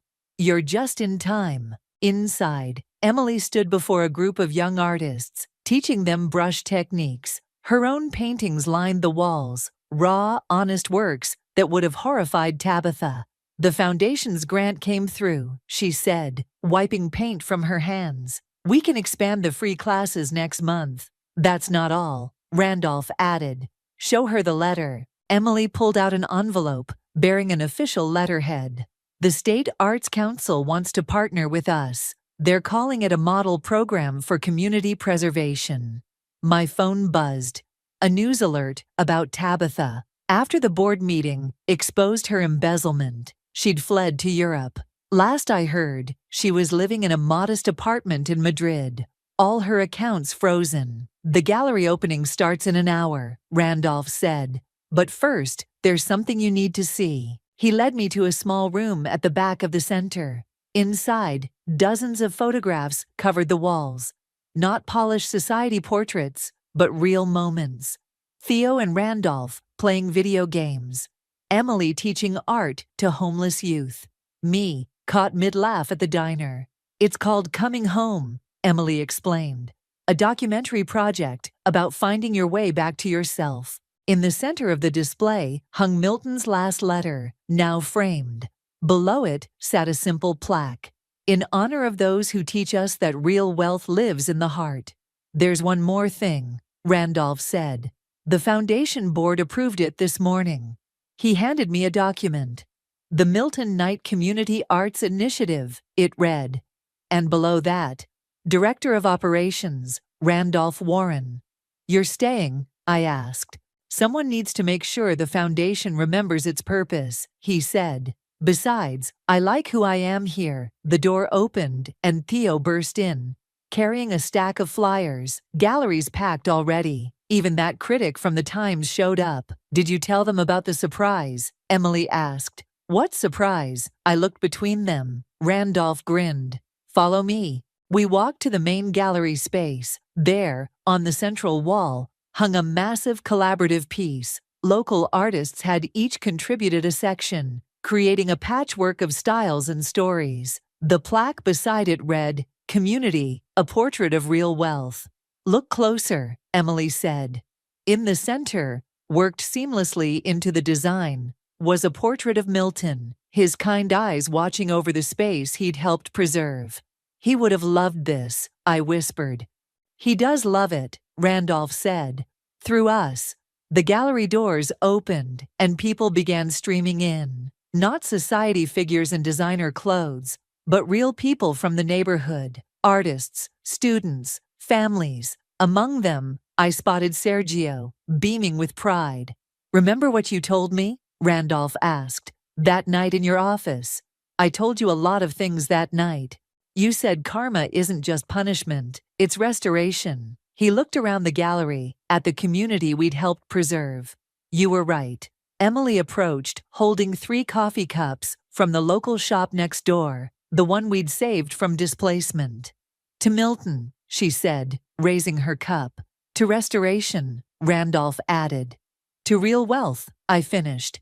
As we stood there, watching the gallery fill with life and color and honest joy, I thought about that lonely Christmas dinner that felt like a lifetime ago, about empty chairs and artificial smiles, and the hollow echo of what we thought was success. My phone buzzed one last time. A message from an unknown European number. You were right.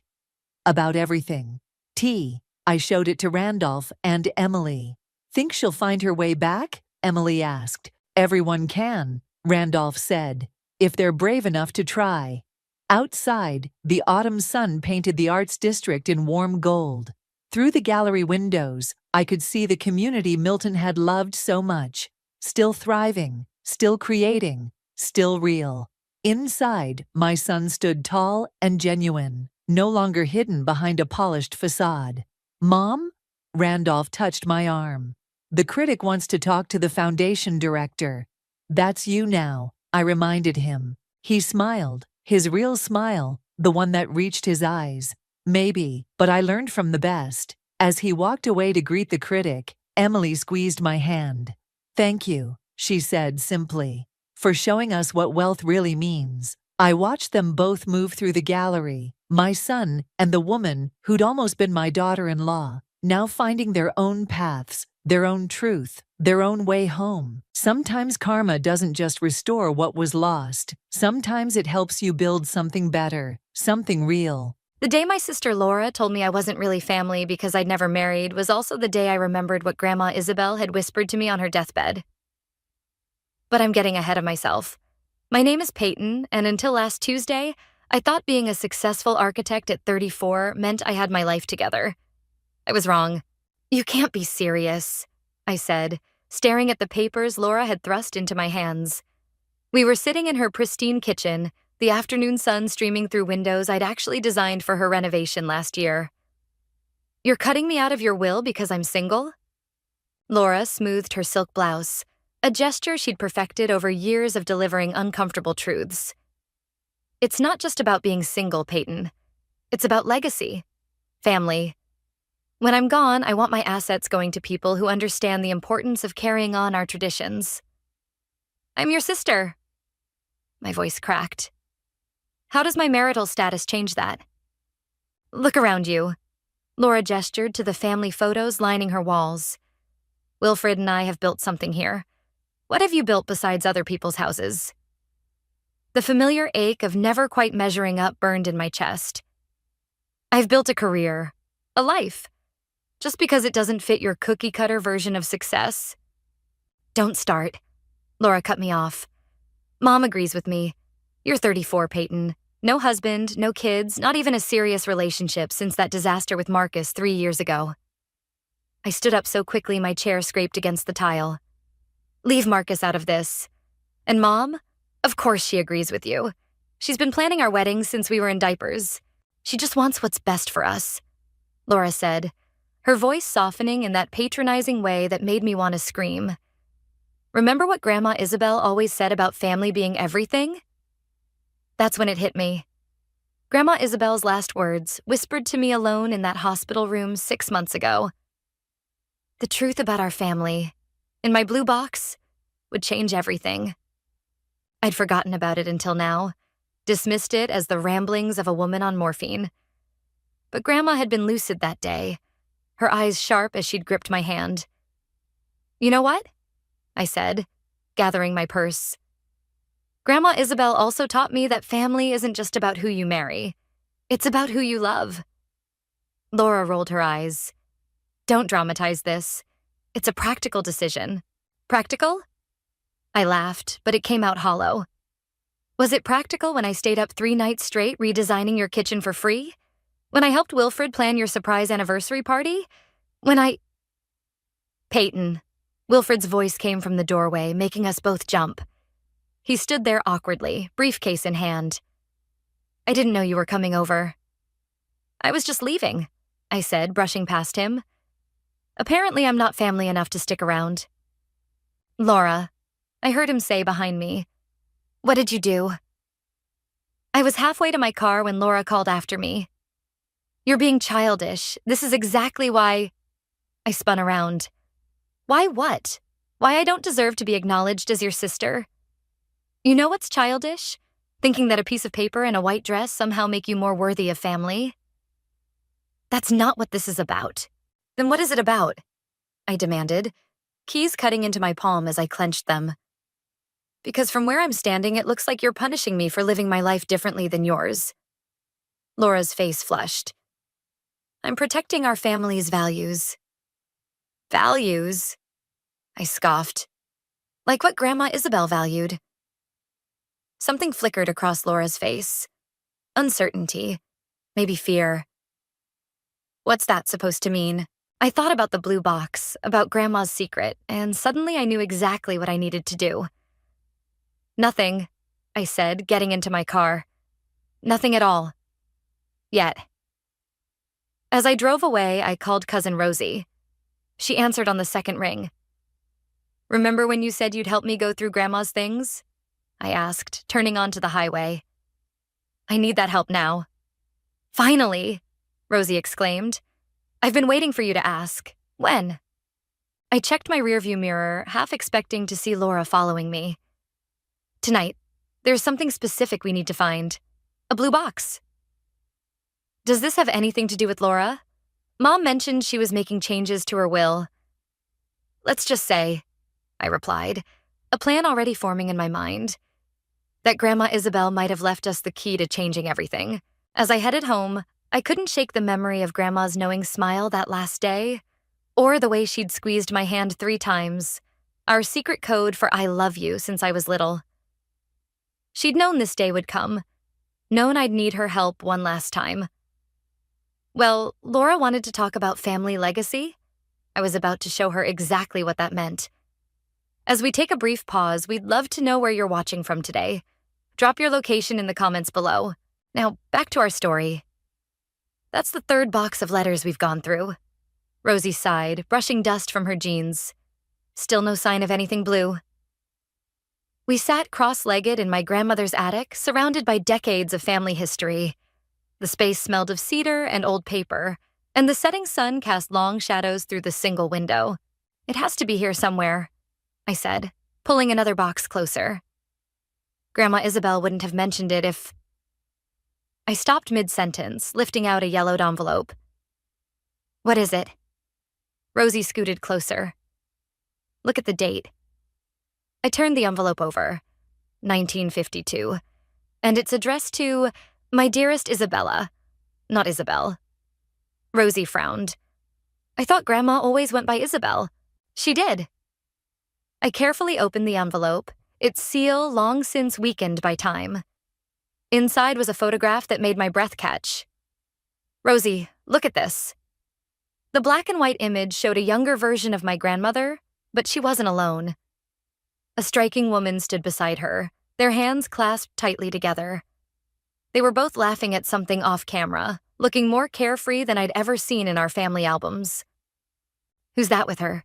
Rosie asked, taking the photo for a closer look. No idea, but check out what's written on the back. Rosie flipped it over. Isabella and Maria, Florence. That's all it says. I've never heard of any Maria, I said, digging deeper into the box. And why Florence? Our family didn't move to Italy until...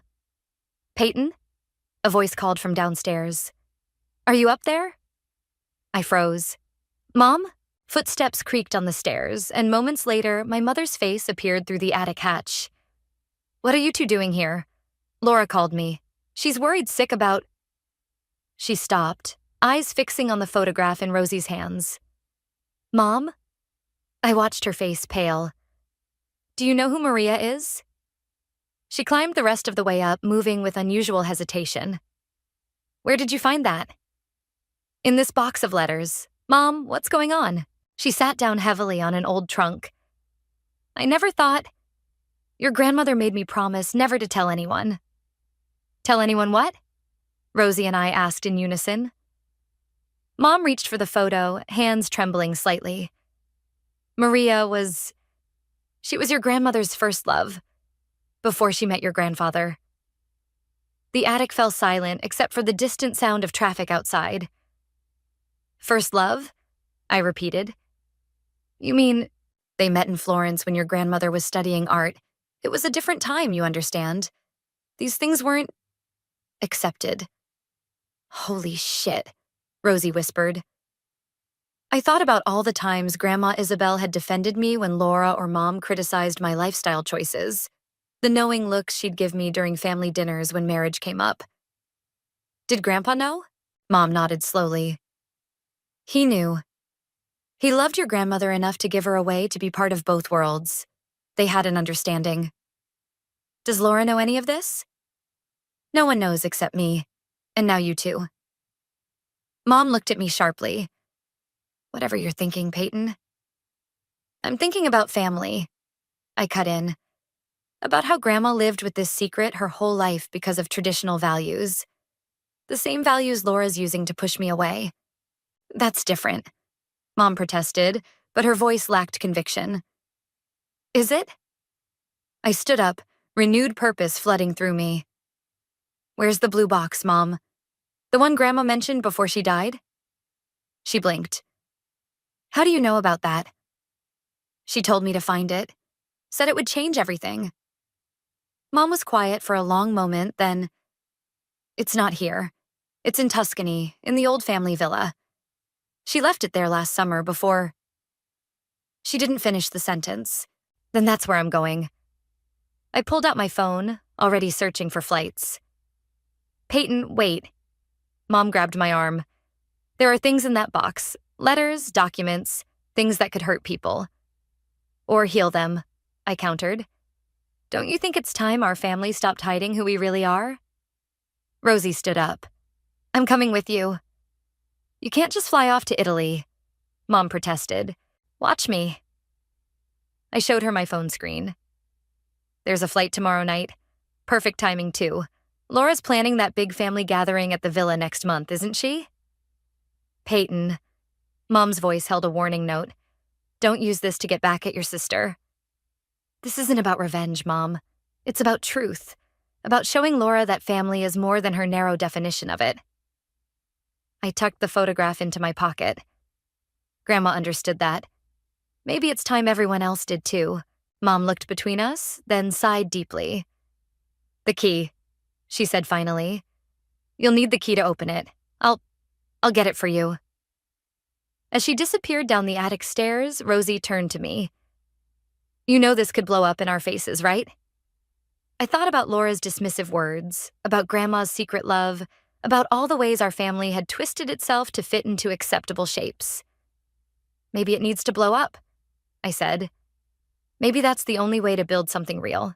Back in my studio, I spread the old photograph across my drafting table, studying every detail under the bright work lights. My fingers traced the outline of Grandma Isabella and Maria, their joy radiating through time. This is it, I muttered, grabbing my sketchbook. The idea had been forming since we left the attic, and now it poured onto the page in swift, sure strokes. My phone buzzed. Laura's name flashed on the screen. Ignore. Another buzz. Rosie this time. I answered immediately. You need to check your email, she said without preamble. Someone sent us something interesting. I pulled up my laptop, clicking on the new message from an anonymous address. The subject line read, About Isabella and Maria. Holy shit, I breathed, scanning the contents. Are you seeing this?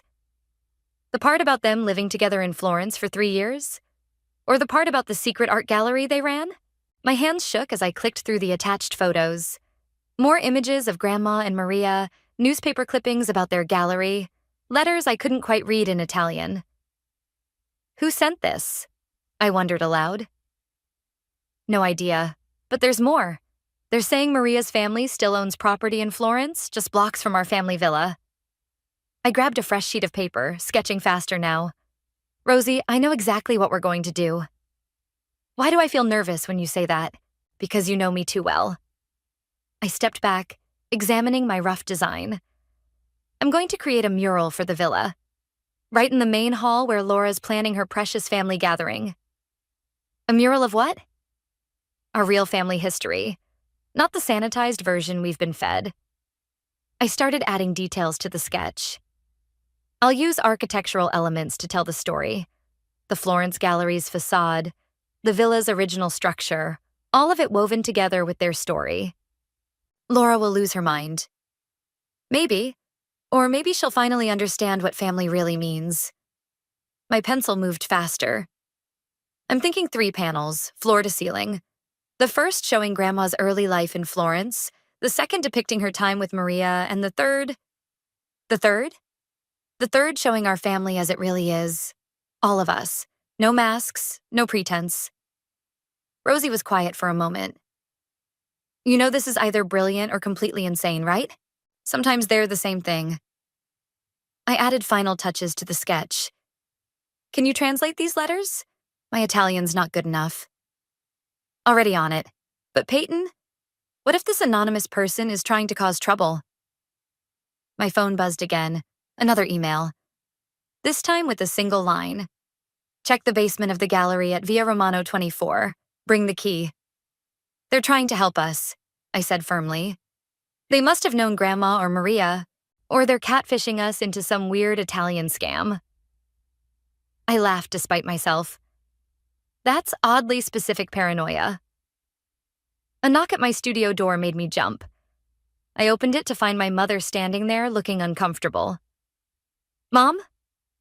She held out a small, ornate key. I thought about what you said. About truth. Her hand trembled slightly. Your grandmother. She was the strongest person I knew, but she was also the loneliest sometimes. I took the key, feeling its weight. Why didn't you ever tell us?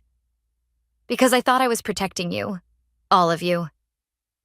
She glanced at my drafting table, eyes widening at the sketches. What are you planning? Something Grandma would have wanted. I showed her the design. A way to tell her story. Our story. Mom traced the lines with her finger. She always said you got her artistic eye. She paused. Laura called me again. She's worried you're going to do something rash. Like tell the truth. Like hurt the family. The family's already hurt, Mom. We just pretend it isn't. I gestured to the anonymous email. Look at this. Someone out there knows our history better than we do. Doesn't that bother you? She read the email, her face paling. Via Romano 24? That was their gallery. Maria's family sold it years ago, but... But what? But your grandmother kept paying the rent. Every year until she died. Mom looked up at me. I never knew why. My phone buzzed one more time. Another anonymous message. Time is running out. The truth won't wait forever. I'm flying out tomorrow, I told Mom, with or without anyone's blessing. She studied my face for a long moment, then nodded slowly. Your grandmother would be proud of you, you know. She always said you were the one who saw things clearly. I hugged her, breathing in her familiar perfume. Will you help me? With the mural? She stepped back, wiping her eyes. I'll do better than that. I'll tell you everything I know about Isabella and Maria, starting with why they really opened that gallery. I grabbed my sketchbook, ready to capture every detail. As Mom began to speak, I could almost hear Grandma's voice in my head. The truth about our family would change everything. She was right, and I was about to prove it. The gallery wasn't just a gallery, Mom said, pacing my studio. It was their cover story. I looked up from my sketchbook. Cover story for what? For helping people escape. She sat down heavily on my work stool. In the 1950s, Italy wasn't kind to anyone who was different. Your grandmother and Maria used the gallery's basement to hide people, help them find safe passage to other countries. My pencil stopped moving. They were running an underground railroad? Of sorts. They called it the Rainbow Path. The art sales funded everything. Travel documents, bribes, whatever it took. A sharp knock interrupted us. Laura burst in before I could answer. What are you doing? She demanded, waving her phone. Why are people sending me strange emails about Grandma? Mom stood up quickly. Laura, calm down. Calm down? Someone's spreading lies about our grandmother. She turned to me. This is your doing, isn't it? Some twisted revenge because I hurt your feelings? I met her glare. They're not lies, Laura. Mom was just telling me. Mom? Laura spun around. You're involved in this? Sit down, Mom said firmly. Both of you. It's time you heard the whole story. Laura remained standing. I don't want to hear any stories. I want this stopped. Like you stopped considering me family? I shot back. That's different. Is it? I grabbed the original photograph. Look at this. Really look at it. Laura snatched the photo, then froze. This can't be real. It's real, Mom said softly. That's your grandmother with Maria. They ran an art gallery together in Florence, and they helped people escape persecution. No? Laura shook her head. Grandma was married to Grandpa. She was normal. Normal? I stood up so fast my chair toppled. Define normal, Laura. Because from what Mom's telling us, Grandma was a hero who saved lives while hiding who she really was. She married Grandpa to protect herself and Maria, to keep their work going. You're making this up, Laura whispered, but her voice wavered. The blue box? Mom said suddenly. In the villa's basement. It has everything. Letters, documents, lists of people they helped. Your grandmother wanted you both to know eventually. She just ran out of time. Laura sank into my chair. Why didn't she tell us? Because of people like you, I said, then immediately regretted my tone. Because she was afraid of being judged, of being cut off from her family. Sound familiar? Tears welled in Laura's eyes. That's not fair. None of this is fair. I softened my voice. But it's true. And I'm going to tell her story, Laura. All of it. The mural, Mom explained. Peyton's designing it for the villa. You can't, Laura protested. The family gathering is exactly when it needs to happen. I showed her my sketches. Look at this design. It's not just about Grandma and Maria. It's about all of us. Every secret, every struggle, every triumph. Our real family legacy. Laura studied the drawings, her hands trembling slightly. Dad will never allow it. Wilfred knows more than you think, Mom said quietly. He and your grandmother were close. Why do you think he always defended Peyton?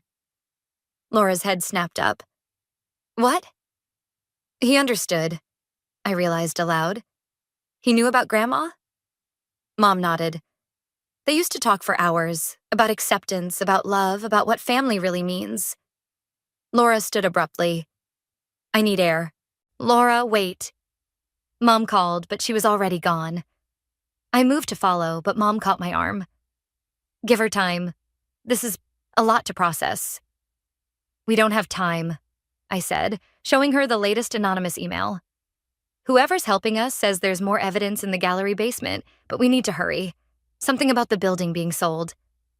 Mom reached into her purse and pulled out an envelope. Then you'll need this.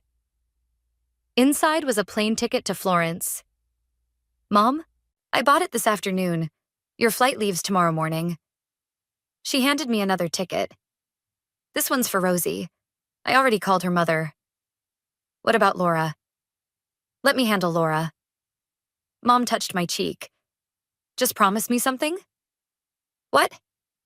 When you find what's in that basement, be gentle with how you share it. The truth can heal, but it can also hurt if wielded like a weapon.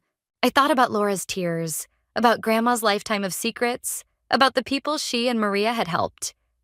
I promise, I said. But Mom, why did Grandma keep paying the rent on that gallery all these years? Mom smiled sadly. That's one mystery I never solved. But knowing your grandmother, there's a reason. There was always a reason. I picked up the old photograph again, studying the way Grandma and Maria looked at each other. Whatever I found in that basement, whatever secrets were still hidden, one thing was clear. Our family's story was far from over, and I was about to uncover its most important chapter. This can't be the right place, Rosie said, staring at the crumbling facade of Via Romano 24. The once grand gallery entrance was now hidden behind graffiti-covered plywood. Florence buzzed around us, tourists and locals weaving through the narrow streets, oblivious to our mission. The summer heat pressed down like a heavy blanket. The address matches, I said, pulling out Grandma's key. "Help me find a way in." We circled the building, finding a side door partially hidden by overgrown ivy. The key slid in perfectly. "I can't believe we're breaking and entering in broad daylight," Rosie whispered as we slipped inside. "It's not breaking and entering if you have a key." "Pretty sure that's not how Italian law works." Our phone flashlights revealed a space frozen in time. Dust-covered frames leaned against walls. Empty pedestals stood like ghosts in the gloom. "The basement," I said, spotting a door behind an old desk. "That's where the email said to look." The stairs creaked ominously as we descended. The basement was larger than expected, with several rooms branching off a main area. "Over here," Rosie called from one corner. "There's something carved in the wall." I joined her, running my fingers over the faint markings. "It's a rainbow." "The rainbow path," Rosie breathed. "Your mom was right." A metallic glint caught my eye. Behind a loose brick, something blue peeked out. "The box," I said, carefully extracting it. Grandma's blue box. My hands shook as I inserted the key. Inside, dozens of letters spilled out, along with photographs, documents, and a small leather-bound journal. "Peyton?" Rosie said, reading one of the letters. "These aren't just from the 50s. The newest one is dated last year." "What?" She handed me the letter. The handwriting was shaky but familiar. "My dearest Isabella," I read aloud. "Another year has passed and still I keep our secret. The gallery remains safe, though I fear its days are numbered. The developers grow more insistent. Perhaps it's time to tell them, your granddaughters. They deserve to know how many lives we saved, how many families we kept together. Especially Peyton. She reminds me so much of you. With eternal love, Maria." "Maria's still alive?" Rosie gasped. Before I could respond, a voice spoke from the shadows. "See, she is." We spun around. An elderly woman stood at the foot of the stairs, leaning on a cane. "I've been waiting for you," she said in accented English. "Though I must admit, I expected you sooner." "You're Maria," I whispered. She nodded, moving closer. "And you are Isabella's granddaughter, the architect, the one who sees truth." "You sent the emails?" "My grandson did. I can barely work a telephone." She smiled, and suddenly I could see the woman from the photograph. "But the messages were from me." "Why now?" I asked. "Why tell us after all this time?" Maria lowered herself onto an old chair. "Because this building will be demolished next month. Our sanctuary, our history, it cannot disappear without witness." "The people you helped?" Rosie said. "What happened to them?" "Many thrived. Started families, built lives." Maria gestured to the walls. "Their stories are here in these bricks. Every rainbow mark represents a soul saved." I counted at least 30 marks. "And Grandma?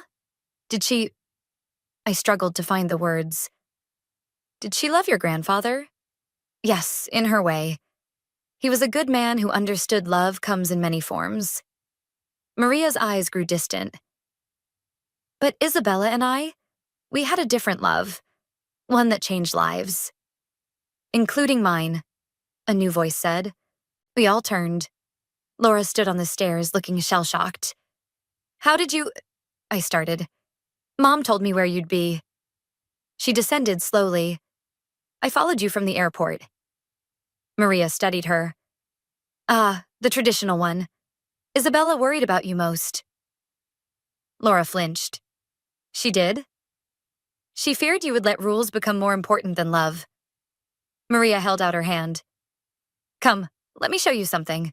She led us to a small room off the main basement. Inside, hundreds of photographs covered the walls. Wedding pictures, baby announcements, graduation ceremonies. "Every person we saved," Maria explained. "Every family that flourished because we dared to love differently." Laura touched one of the photos. "These people found happiness by being true to themselves," I finished softly. "Just like Grandma wanted for all of us." Tears rolled down Laura's cheeks. "I've been so wrong. About everything. Maria took both our hands. Isabella kept this place, paid the rent all these years because she believed someday her family would need to understand. That love, all love, deserves to be remembered. I looked at my sister, seeing real understanding in her eyes for the first time. "Help me tell their story," I said. "Help me make the mural something Grandma would be proud of." Laura squeezed my hand. "Yes," she whispered. "It's time our family knew the truth." "A little higher on the left," I called out, directing the workers positioning the first panel of my mural. The villa's main hall echoed with activity as we raced to complete the installation before the family gathering. Laura appeared beside me carrying 2 cups of espresso. "The colors are perfect. They match the original gallery's facade exactly." Maria helped with that. I accepted the coffee gratefully. She remembered every detail. 3 weeks had passed since our discovery in the basement. We'd spent every day since then working on the mural, with Maria sharing stories that brought each panel to life. "Speaking of Maria," Laura said, "have you told her about tomorrow night?" "Not yet. I'm worried it might be too much for her." "She's stronger than you think." Laura smiled. "Like someone else I know." The sound of breaking glass made us both jump. One of the workers had dropped a frame, sending shards skittering across the marble floor. "Careful!" I rushed over. "Those photographs are irreplaceable." "Sorry, Signora," he apologized, helping me gather the scattered images, copies from Maria's wall of saved families. "Everything okay?" Wilfred's voice boomed from the doorway. He crossed the hall, taking in the nearly completed mural. "This is incredible, Peyton. You knew, didn't you?" Laura asked her husband. "About Grandma and Maria?"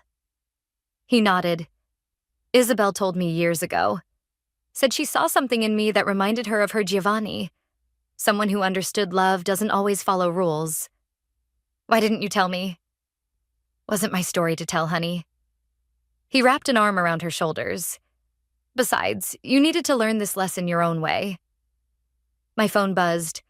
A message from Rosie. "Maria's granddaughter just called. We might have a problem." "What now?" I muttered, stepping away to call her back. "Maria's not feeling well," Rosie explained. "She's thinking about skipping tomorrow night." "No, she can't. The whole point is to bring everyone together, to show the family." I know, but she's nervous. Says it might be too much drama for an old lady." I glanced at the mural, at the panel showing Maria and Grandma in their gallery, young and fearless. "Text me her address. I'm going over there." "Now?" "But the installation?" "Laura can handle it." I hung up and turned to my sister. "Can you finish directing the workers? There's something I need to do." She must have seen the determination in my face because she just nodded. "Go. I've got this." 30 minutes later, I stood outside Maria's apartment in central Florence, catching my breath after climbing 4 flights of stairs. Before I could knock, the door opened. "I wondered how long it would take you to come," Maria said, eyes twinkling. "Come in, stubborn one." Her apartment was small but elegant, filled with art and memories. She led me to a balcony overlooking the city. "Beautiful, isn't it?" she said, pouring 2 glasses of wine. "Isabella and I used to sit here and dream of a world where we could love openly." "That world exists now," I said, "thanks partly to what you both did." "Perhaps." She sipped her wine. "But some things never change. Family judgment, societal pressure, which is exactly why you need to come tomorrow night." I pulled out my phone, showing her photos of the mural. "Look what we've created. Your story, Grandma's story, the stories of everyone you helped. It's all there." "And you think this will change minds?" "I think it already has. Laura's different now. She's trying to understand, to make amends." Maria studied me over her glass. "You remind me so much of Isabella at your age. So certain you can fix everything. Maybe I can't fix everything, but I can honor what you built." I took her hand. "Please come.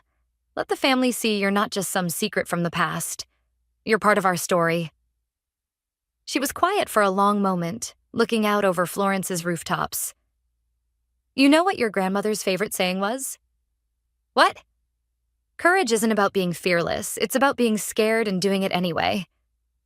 She squeezed my hand. Very well. I will come. Really? On one condition. Her eyes sparkled with mischief. I get to bring the wine. That family of yours sounds like they could use a good Tuscan red. I hugged her, breathing in her familiar perfume, the same one I'd noticed in some of Grandma's old scarves. My phone buzzed again. Laura had sent a photo of the completed mural installation with a message. Mom's crying. The good kind of crying. Get back here. Come on, I said to Maria. Let's go see it together. The workers are almost done, and I want you to make sure we got every detail right. As we descended the stairs, Maria hummed an old Italian song. You know, she said, Isabella always said the truth would set us free. I think she'd be proud to see it finally happening. Tomorrow night, I promised. Everyone will know exactly how proud they should be. But as we stepped into the warm Tuscan evening, I couldn't shake the feeling that we were still missing something crucial, some final piece of the puzzle that would make everything clear. The villa's main hall buzzed with conversation as family members gathered from across Italy and America. Aunts, uncles, cousins, some I hadn't seen in years, all mingling beneath the covered mural. When can we see it? My young cousin Sophia tugged at my sleeve. Mom says it's about great-grandma Isabel. Soon, I promised, checking my phone again. No messages from Maria. Laura appeared at my elbow. She'll be here. Stop worrying. Easy for you to say. You're not about to blow up decades of family history. No, we're about to restore it. She handed me a glass of wine. Mom's keeping the older generation distracted with photo albums. Perfect timing for... The room fell silent as Maria entered, leaning on her grandson's arm. She wore an elegant blue dress that somehow made her look both fragile and formidable. Aunt Teresa dropped her wine glass. Madonna Santa. Is that... Impossible, Uncle Robert whispered. She looks just like... Mom stepped forward, taking Maria's hands. Welcome home, she said simply. Maria smiled. It's been too long, little Sadie. The tension broke as dozens of questions erupted at once. I caught Laura's eye and nodded. She clinked her glass for attention. Everyone, she called out. If you'll gather round, my sister has something to share. I moved to the center of the room, heart pounding. Many of you knew our grandmother Isabel as a traditional Italian wife and mother, but there was so much more to her story. Our family's story. I gestured to the covered mural. Tonight, we honor the truth. At my signal, Rosie and Wilfred pulled the sheets away. Gasps echoed through the hall as the 3 panels were revealed. The first showed young Isabella and Maria in their gallery, surrounded by hidden doorways and rainbow symbols. The second depicted the families they'd saved, their faces emerging from darkness into light. The third showed our family as it truly was. Every generation, every love story, every triumph and struggle. Dio mio, Aunt Teresa breathed. The gallery. I remember Papa talking about it. Your father was one of our helpers, Maria said, moving closer to the mural. He kept our secret, helped us forge documents. Uncle Robert stepped forward. But you and Isabel, were you... in love? Maria's voice was clear and strong. Yes, and your brother Giovanni loved us both enough to help us continue our work. The people we helped, I added, were like us. Different. Afraid. Looking for acceptance. I touched the second panel. Every face here represents a family that flourished because 2 women were brave enough to create a safe haven. But why keep it secret so long? Someone asked. Because some truths need time to be heard, Laura said, surprising me. Sometimes we're not ready to see what's right in front of us. She looked at me. Sometimes we hurt the people we love because we're afraid of what's different. Silence fell as everyone absorbed the images, the stories, the truth finally unveiled. Then Sophia spoke up. Is that why you changed your will, Aunt Laura? All eyes turned to my sister. She flushed but stood straighter. Yes, I was wrong to judge what makes a family. Grandma Isabel and Maria showed us that love, all love, creates family. Maria moved to stand beside me, touching the mural gently. Isabella wanted you all to know eventually, but she worried it would tear the family apart. Instead, Mom said, it's bringing us together. Suddenly, Maria's grandson rushed forward. Nonna, your medicine. Maria wavered and I caught her arm. Are you okay? She smiled weakly. Just tired, dear, but there's one more thing. She pulled an envelope from her purse. Isabella left this with me. Said to open it when the truth finally came out. My hands trembled as I took it. Inside was a deed and a letter. The gallery, I read aloud. She left the gallery to all of us? Read the letter, Maria urged. My dear family, I began. If you're reading this, it means you finally know our story. The gallery was never just a business. It was a sanctuary. Now it's yours. Make it a place where truth can live in the light, where love in all its forms can flourish. The rainbow path never truly ended. It just changed direction. With eternal love, Isabella. Tears flowed freely now, not just mine, but across generations of our family. Even Uncle Robert, who'd never cried in his life, wiped his eyes. So, Laura said, her voice thick with emotion, who's ready to save a historic building from developers? Laughter mixed with tears as family members began sharing ideas, memories, hopes for the future. Maria squeezed my hand. You did it, Kara. You brought the truth into the light. We did it, I corrected, watching my family come together in a way I'd never seen before. All of us. But as I looked at Maria's tired smile, I realized this wasn't quite the end. There was still one more truth waiting to be told. We need to talk, I said to Laura as the family celebration wound down. The villa's garden was quiet except for crickets and distant laughter from inside. About Maria? She settled onto a stone bench. I noticed too. She's not well, is she? I shook my head. Her grandson told me it's heart failure. She's been holding on for this, to see the truth come out, like Grandma did. Laura's voice cracked. That's why she told you about the blue box when she did. Exactly. And now, I pulled out my phone, showing Laura the gallery blueprints I'd been working on. I have an idea, but I need your help. She studied the plans. A community center? More than that. Look at the design. It honors the original gallery's architecture, but adds modern elements. Meeting spaces, counseling rooms, art studios. A place where people can still find acceptance, still get help.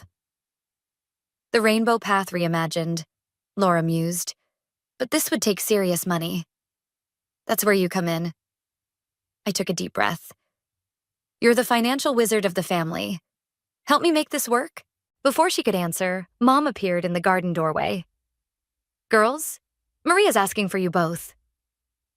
We found Maria in the library looking frail but peaceful in an armchair. Family photos spread across her lap. Ah, my architects of truth. She smiled. Sit with me. There's something you should see. She handed me a photograph I hadn't noticed before. It showed Grandma Isabel holding a baby with Maria beside her. That's Mom. Laura gasped. Maria nodded. Isabella and we didn't just save other families. We created our own. Sadie, your mother, was our daughter. What? I stared at Mom, who was crying softly by the doorway. But how? Giovanni agreed to be listed as her father, Maria explained. It was the only way back then, but Isabella and I raised her together in our own way. Why didn't you tell us? Laura asked Mom. I didn't know myself until I was older, Mom said, joining us. And by then, the habit of secrecy was so ingrained. But now, Maria said firmly, no more secrets. No more hiding. That's why I need you both to promise me something. Anything, we said in unison. The gallery, make it live again. Not just as a memorial, but as a beacon. Show people that family is something you build, not something you're bound by. I showed her my designs. Already working on it. Her eyes lit up. Perfect. Isabella would love this. She touched the plans with trembling fingers. And the top floor? Living spaces, Laura said suddenly. For people who need temporary shelter while they figure things out. Like a modern rainbow path. Maria beamed. You see? You two together, this is what we fought for. The freedom to be who you are and still be family. I'll handle the funding, Laura declared, between the family investments and some strategic partnerships. And I'll oversee the renovation, I added. We can preserve the historical elements while making it functional for today's needs. Good girls, Maria whispered, her eyes growing heavy. Isabella was right about you both. Mom stepped forward. You should rest, Maria. We can continue tomorrow.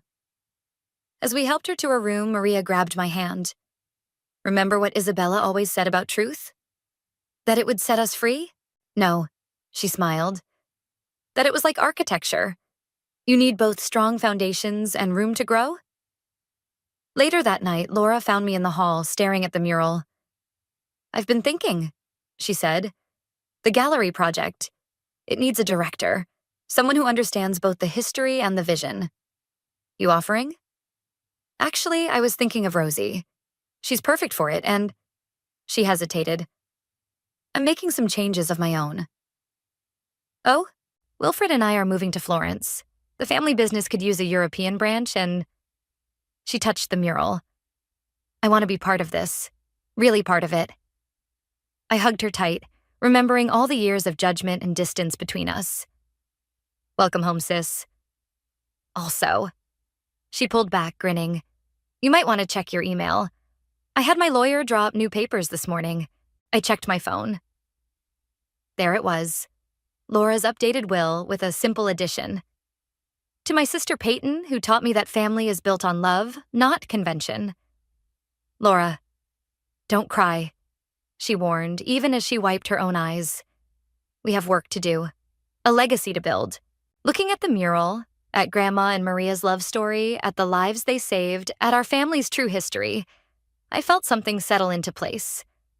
The revenge I'd sought had transformed into something better. Redemption, restoration, rebirth. You know what this means? I said to Laura. We're going to need a bigger mural. She laughed. Good thing I know an architect who specializes in telling the truth through art. Above us, Grandma Isabel and Maria smiled from the mural, their love finally free to light the way forward. The boardroom fell silent as Whitney slid the manila envelope across the polished mahogany table. My heart stopped when I saw the return address, a law firm in Singapore. After 15 years of silence, my father was making his move. I'm Reese, CEO of Schmidt Textiles, though some days I still feel like that 16-year-old girl watching her father pack his bags in the middle of the night. The memory hits me at the strangest times. The smell of rain on asphalt, the sound of wheels on hardwood floors, my mother's quiet sobs from the kitchen. They're requesting financial records going back 5 years, Whitney said, her voice cutting through my thoughts, and a full audit of company holdings. I forced myself to breathe normally as I scanned the documents. He's got some nerve, showing up now that we've turned things around. The board needs to know, Whitney warned, before the rumors start flying. She was right, of course. Whitney had been my rock through the company's transformation. From the struggling workshop my mother ran to the international brand we'd built, she knew exactly what this meant. The vultures were circling. Call an emergency meeting, I said. Today, 3 hours later, I stood before our board members, my mother's old sewing scissors hanging from a chain around my neck. They were my good luck charm, a reminder of where we started. Ladies and gentlemen, I began, I've called you here because my father, Philip Schmidt, has made contact through his attorneys. The room erupted in whispers. Caleb, our senior board member, leaned forward. What exactly does he want? What he always wanted. Money without the work. I projected the financial charts onto the screen behind me. In the 15 years since he abandoned this company, we've grown from a local textile workshop to a global enterprise worth over $50 million. Now he's claiming his share. Does he have any legal standing? Teddy, our legal counsel, asked. That's what we need to determine. I clicked to the next slide.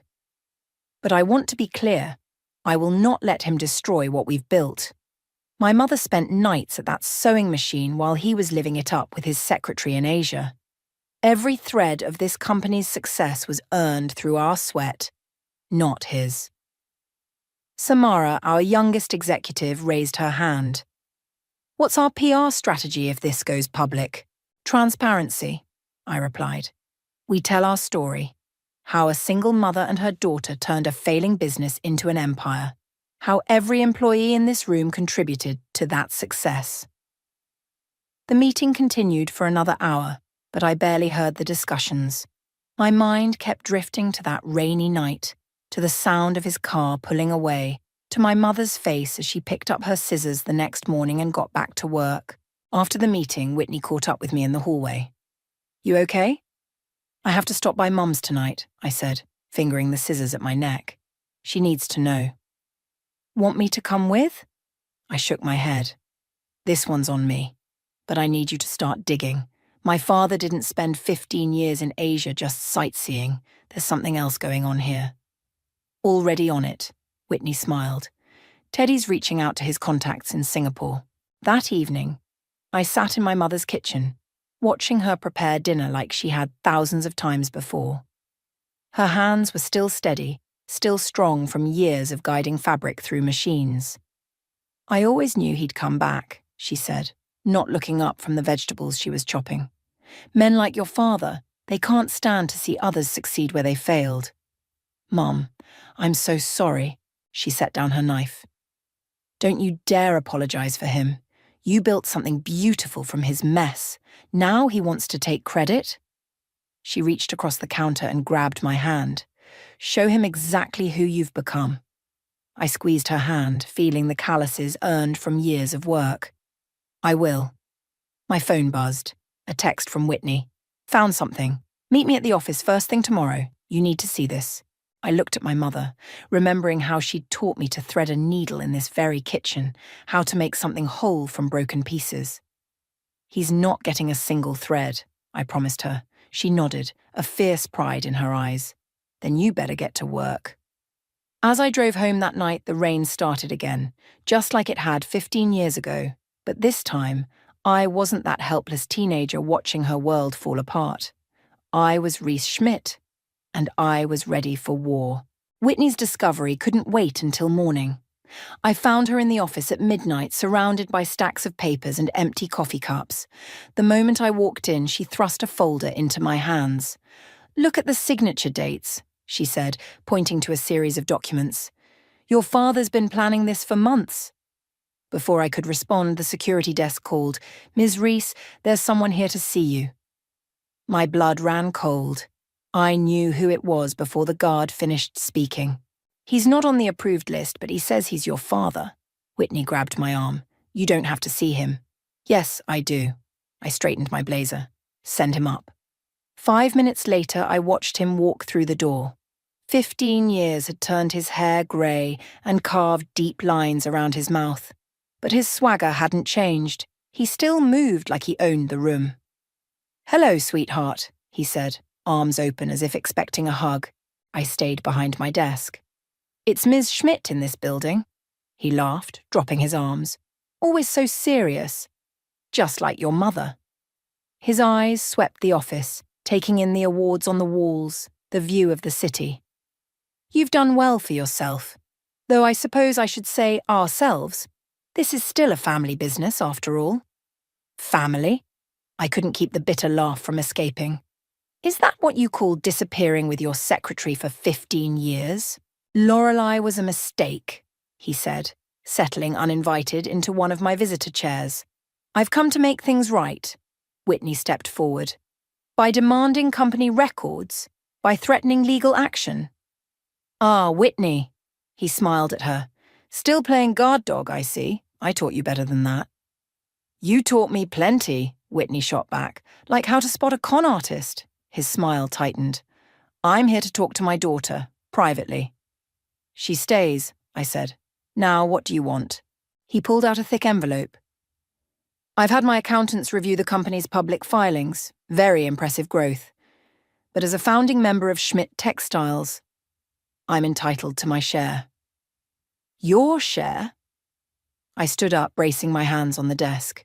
Your share walked out the door with you 15 years ago, remember? The night you cleaned out the business account and left Mom with nothing but debt and a mortgage? Ancient history, he waved his hand dismissively. I'm offering you a chance to avoid an ugly legal battle. 25% of current company value plus a board seat. Whitney snorted. You're delusional. I built the foundation of this company, he said, voice hardening. Everything you've accomplished started with my work, my connections. Your work? I grabbed my mother's scissors from around my neck, slamming them onto the desk. These scissors built this company. Mum's hands built this company. While you were living it up in Asia, she was working 18-hour days to keep the lights on. Where were your connections then? He stood slowly, straightening his expensive suit. I see you need time to think this through. My lawyers will be in touch. He headed for the door, then paused. Oh, and sweetheart, don't bother digging into my business dealings abroad. Some doors are better left closed. After he left, Whitney touched my shoulder. You okay? I realized I was shaking. He's broke. Did you see his watch? It's a fake. The suit too. Good knockoff, but I know our fabrics. He's desperate. That makes him dangerous, Whitney warned. What did he mean about his business dealings? I picked up my mother's scissors, running my finger along the blade. It means we're looking in the right place. Call Teddy. Tell him to focus on Singapore, especially the last 2 years. My father didn't come back because he missed us. He came back because he needs something. Reese, Whitney hesitated. Are you sure you want to do this? Fighting him could get ugly. Ugly? I laughed. Ugly was watching Mom cry herself to sleep every night. Ugly was working after school to help pay bills while my friends went to parties. He wants ugly? I'll show him ugly. My phone buzzed. A text from Mom. Everything okay? I typed back. He was here. I'm handling it. Her response came quickly. Remember who you are. You're stronger than his games. I looked at the scissors on my desk, then at Whitney. Get some sleep. Tomorrow we start digging. I want to know everything. Where he's been, who he's worked with, what he's hiding. He thinks he can walk back in here and take what we built. He has no idea what I'm capable of. Whitney gathered her things, then paused at the door. Just don't lose yourself in this, okay? But as I stared out at the city lights, I wondered if I hadn't lost something already. The daughter who once longed for her father's approval was gone. In her place stood someone harder, someone ready to fight fire with fire. I picked up my phone and texted Teddy, whatever it takes, find what he's hiding. Teddy burst into my office 3 days later, waving a stack of papers. You're not going to believe what I found. I muted my video call. Give me 2 minutes. Now, Reese, trust me. Something in his voice made me end the call immediately. What is it? He spread the documents across my desk, bank statements, contracts, and what looked like police reports in multiple languages. Your father's been busy in Asia. Very busy. And not in a good way. Whitney walked in as Teddy was explaining. Those textile factories he claimed to be partnering with? They don't exist. He's been running a sophisticated import scam, using fake companies to launder money. For who? I asked, scanning the papers. That's where it gets interesting, Teddy said. Remember that big textile consortium that tried to buy us out last year? Guess who was feeding them inside information about our operations? My stomach dropped. My father. Bingo. He's been working as their consultant, helping them target family-owned businesses for hostile takeovers. But here's the kicker. He's been skimming from them too. And they just figured it out. Whitney picked up one of the documents. Is this why he came back? He needs a safe harbor. More than that, Teddy said. He needs legitimate business credentials to avoid prosecution in Singapore. A board position here would give him exactly that. I sat back, letting it sink in. So he's not just after money. He needs us to save him from his own mess. There's more, Teddy hesitated. I found Lorelei. My head snapped up. His secretary? Ex-secretary, Whitney corrected. She's back in the States, working at a small accounting firm in Boston. She might know things, I said slowly. Details that aren't in these papers. Already ahead of you. Teddy handed me a business card. She's expecting your call. I stared at the card, remembering the last time I'd seen Lorelei, young, beautiful, hanging on my father's arm as they walked out of our lives. Now she might be the key to stopping him. I'm flying to Boston, I announced, standing up. Reese, wait, Whitney grabbed my arm. Think about what you're doing. This isn't just business anymore. You're talking about destroying your father. He destroyed himself, I snapped. I'm just making sure he doesn't take us down with him. Is that really what this is about? She challenged. Or are you still trying to punish him for leaving? Before I could answer, my phone rang. It was Caleb from the board. Reese, we have a situation. Your father just called an emergency board meeting for tomorrow morning. Says he has evidence of financial misconduct by current management. He's bluffing, I said, but my voice shook. Maybe, Caleb replied, but he's convinced 2 other board members to support his motion for a leadership review. I hung up and looked at Whitney and Teddy. Change of plans. Book me on the next flight to Boston. I need to talk to Lorelei tonight. I'm coming with you, Whitney said firmly. No, I need you here. Work with Teddy, prepare a response to whatever accusations my father's cooking up, and get our PR team ready. This is about to get messy. 3 hours later, I sat in a quiet Boston coffee shop, watching Lorelei walk through the door. She'd aged like we all had, but gracefully. She spotted me immediately. You look just like your mother, she said, sliding into the seat across from me. Why did you agree to meet me? She pulled out her own stack of papers. Because it's time someone stopped him. And because I owe you and your mother an apology that's 15 years overdue. I don't want your apology, I said. I want information. How about both? She pushed the papers toward me. These are copies of every transaction, every scheme, every lie he's told for the past 15 years, including what he's planning to do to your company. I leafed through them, my hands trembling. Why are you giving me this?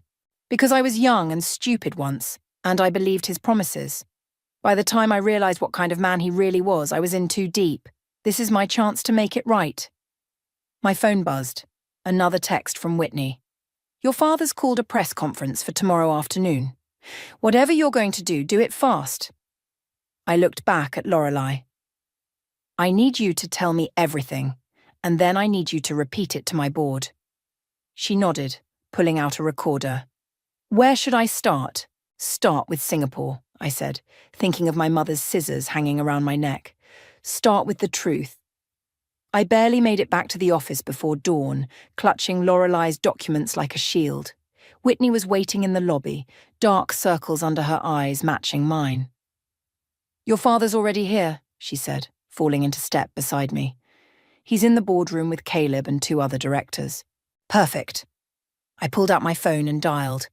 Lorelei, you're on speaker. Are you ready? Ready. Her voice crackled through the line. The video conference link is set up. We pushed through the boardroom doors. My father stood at the head of the table looking smugly confident in another knockoff suit. His smile faltered when he saw me. Sweetheart, this is a private meeting. Cut the act, I interrupted, connecting my laptop to the room's display. Everyone, I'd like you to meet Lorelei Santiago. You might remember her as my father's former secretary. Lorelei's face appeared on the screen, and I watched my father's complexion turn ashen. Hello, Philip, she said coldly. Shall I tell them about the factories in Singapore? Or would you prefer to start with the money laundering? This is ridiculous, he sputtered, reaching for his briefcase. I won't stand here and listen to... Sit down, Caleb commanded. I think we all need to hear this. For the next 30 minutes, Lorelei laid it all out. The fake companies, the stolen funds, the insider trading. With each revelation, my father seemed to shrink in his chair. That's enough, he finally shouted, standing up. "These are baseless accusations from a disgruntled ex-employee." I pulled out the documents. "Everything she's saying is right here. Bank statements, contracts, even photos. Would you like to explain this one?" I held up a picture of him shaking hands with the CEO of our biggest competitor. This was taken 2 days before they tried to hostile take over our company last year. The boardroom erupted in angry murmurs. Caleb snatched the photo, his face reddening. "You were working against us the entire time," he demanded. "It's not what it looks like," my father protested. "I was gathering intelligence. For them," I cut in, "while taking a percentage of every deal, until they caught you skimming extra off the top." Whitney stepped forward with another document. "This is a warrant for your arrest in Singapore. Fraud, embezzlement, corporate espionage. Is this why you really came back? Hoping to hide behind our company's reputation?" My father's facade finally cracked. "You don't understand. These people, they're dangerous. I needed protection." "So you thought you'd sacrifice our company to save yourself?" I leaned across the table. "Just like you sacrificed our family 15 years ago." "I made mistakes," he admitted, his voice breaking. "But I'm still your father." "No," I said quietly. "You're just a man who taught me exactly what kind of person I never want to be." Caleb cleared his throat. "I move to reject any and all claims Philip has made against this company and its current management, and to formally bar him from any future association with Schmidt Textiles." "Seconded," another director called out. "You can't do this," my father pleaded. "I helped build this company." "And we rebuilt it after you destroyed it," I replied. "The vote, please?" It was unanimous. As security arrived to escort him out, my father turned to me one last time. "You'll regret this, Reese. You have no idea what you're dealing with." "Actually, I do." I held up my mother's scissors. "I'm dealing with a coward who's run away from every hard thing in his life. But I'm not running, Dad. I'm standing right here, protecting what matters." After he was gone, Caleb approached me. "We should discuss damage control. If this gets out." "When?" I corrected. "When this gets out. We're going to tell the whole story. No more hiding, no more secrets." "It could hurt the company's stock price," Whitney warned. "Maybe, but I'd rather take a temporary hit than live with lies." I turned back to the screen where Lorelei was still watching. "Thank you for everything." She nodded. "Take care of your mother. She deserves to know she raised one hell of a daughter." After the board dispersed, Whitney stayed behind. "You okay?" "No," I admitted, "but I will be." I picked up my phone to call my mother, then paused. He was right about one thing, though. Those people he was working with in Singapore, if they're as dangerous as he says. "Already on it," Whitney assured me. "Teddy's working with our security team to upgrade protocols, and Caleb's reaching out to his contacts in international banking to protect our assets." I looked around the boardroom, thinking of all the meetings my father must have held here years ago, all the deals and decisions that shaped our company's early days. "You know what's funny?" I said. "He spent 15 years chasing schemes and shortcuts, and all he had to do was stay here and do the work." Whitney squeezed my shoulder. "Come on, let's go tell your mother she doesn't have to worry about him anymore." But as we left the boardroom, I couldn't shake the feeling that this wasn't over. My father's last words felt less like a threat and more like a warning. The news broke faster than we expected. By evening, every business channel was running the story. Schmidt Textiles CEO exposes father's international fraud scheme. My phone wouldn't stop buzzing with notifications. I was at my mother's house when the first real trouble hit. Teddy's call interrupted our dinner. "Turn on the news," he said urgently. "Your father's giving a press conference." Mom and I watched in stunned silence as my father stood before a crowd of reporters, looking appropriately devastated in what I noticed was finally a real designer suit. "My daughter's accusations are a sad attempt to rewrite history," he said, his voice trembling perfectly. "Yes, I made mistakes as a young man, leaving my family. But I've spent 15 years building legitimate businesses in Asia, only to have my own daughter fabricate evidence to destroy me. He's good, Mom muttered, pouring more wine. Always knew how to play the victim. My phone rang again. Whitney this time. Our stock's down 12% in after-hours trading. The board's panicking. Call an emergency meeting for tomorrow morning, I started, but Mom grabbed my phone. No more meetings tonight, she said firmly. Whitney, tell the board to wait. Mom, You need to breathe. She turned off my phone. You're playing his game now, rushing around, reacting to every move. That's exactly what he wants. What choice do I have? He's destroying everything we built. No, she said quietly. You're letting him destroy your peace. Again. She walked to her sewing room and returned with an old leather portfolio. Remember this?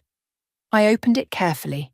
Inside were the original sketches for our first successful clothing line, the one that saved the company after he left. You were 16, Mom continued.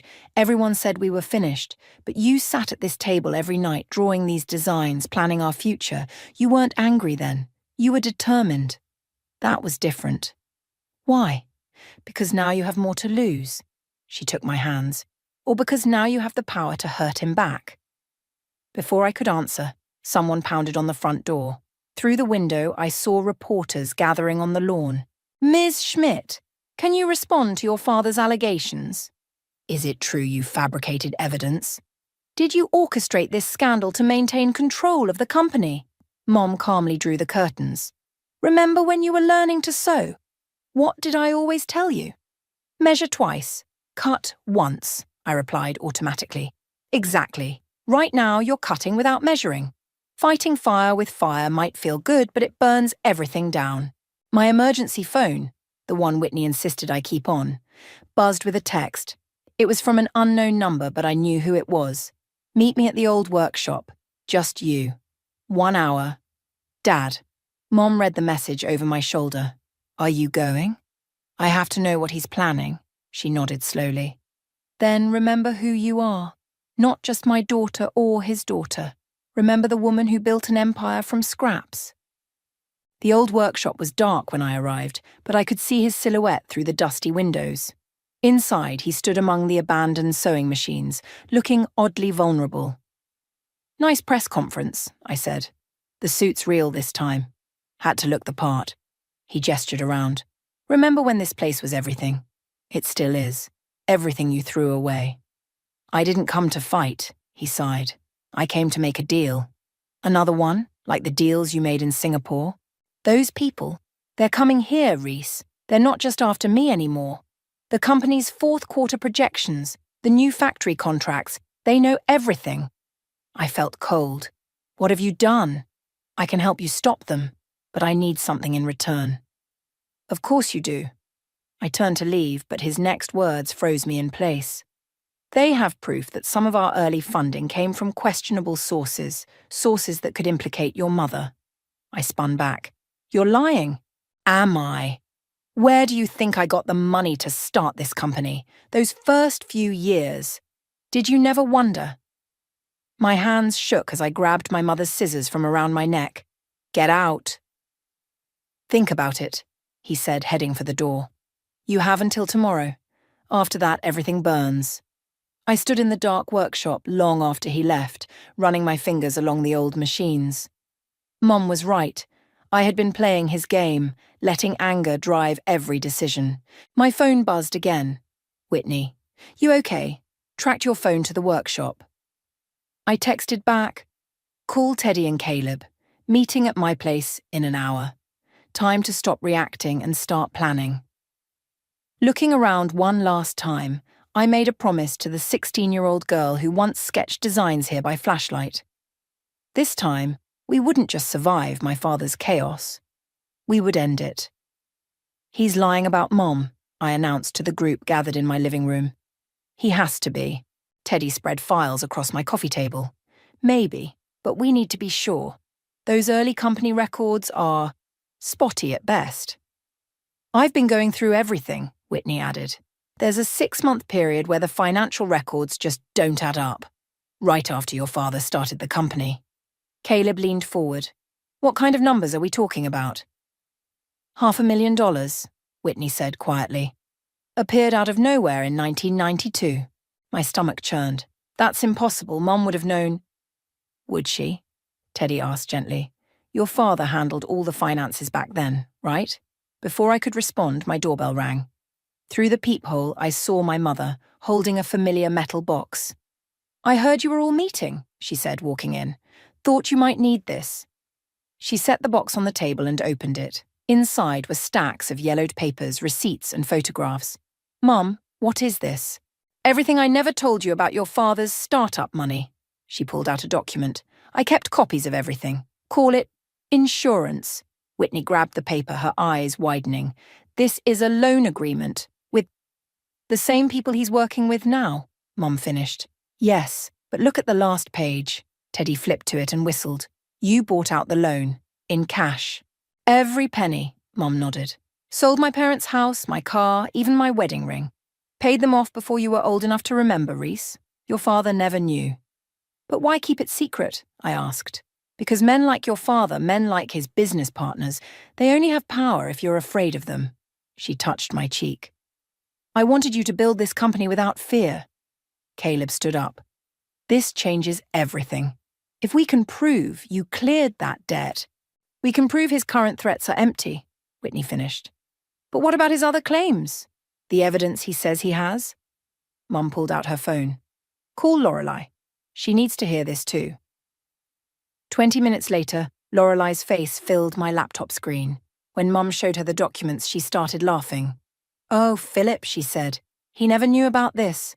No wonder they're so angry with him. He's been promising them leverage he doesn't have. What do you mean? I asked. Those dangerous people he's working with. They've funded several companies over the years. Their standard practice is to keep partial ownership, hidden in the paperwork. They think they still own part of Schmidt Textiles through that original loan. But they don't, Teddy grinned. Because you bought them out, Leah. Legally and completely. We need to move fast, Whitney said. Your father's press conference brought him sympathy. The market's nervous. Then we end this tomorrow, I decided. Mum, will you testify to the board? Better, she smiled. I'll testify to the world. Time everyone knew what really happened after your father left. We worked through the night, building our case. Around 3 a.m., my phone buzzed with a text from my father. Time's running out, made your decision. I showed it to Mom. She took my phone and typed, meeting tomorrow 9 a.m. Bring your friends. Mom, I protested. We can't let those people. Yes, we can, she said firmly, because this time we're ready for them. Dawn found us still planning. Whitney passed out coffee while Teddy rehearsed Mom's statement.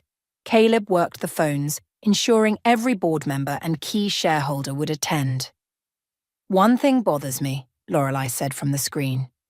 Your father's too confident. He must have something else planned. He does, I realized suddenly. Whitney, remember those contracts he was looking at during the hostile takeover attempt? The ones about voting rights? But those were rejected. Check again. He had access to our systems for years. What if he changed something? Teddy's fingers flew over his laptop. Got it.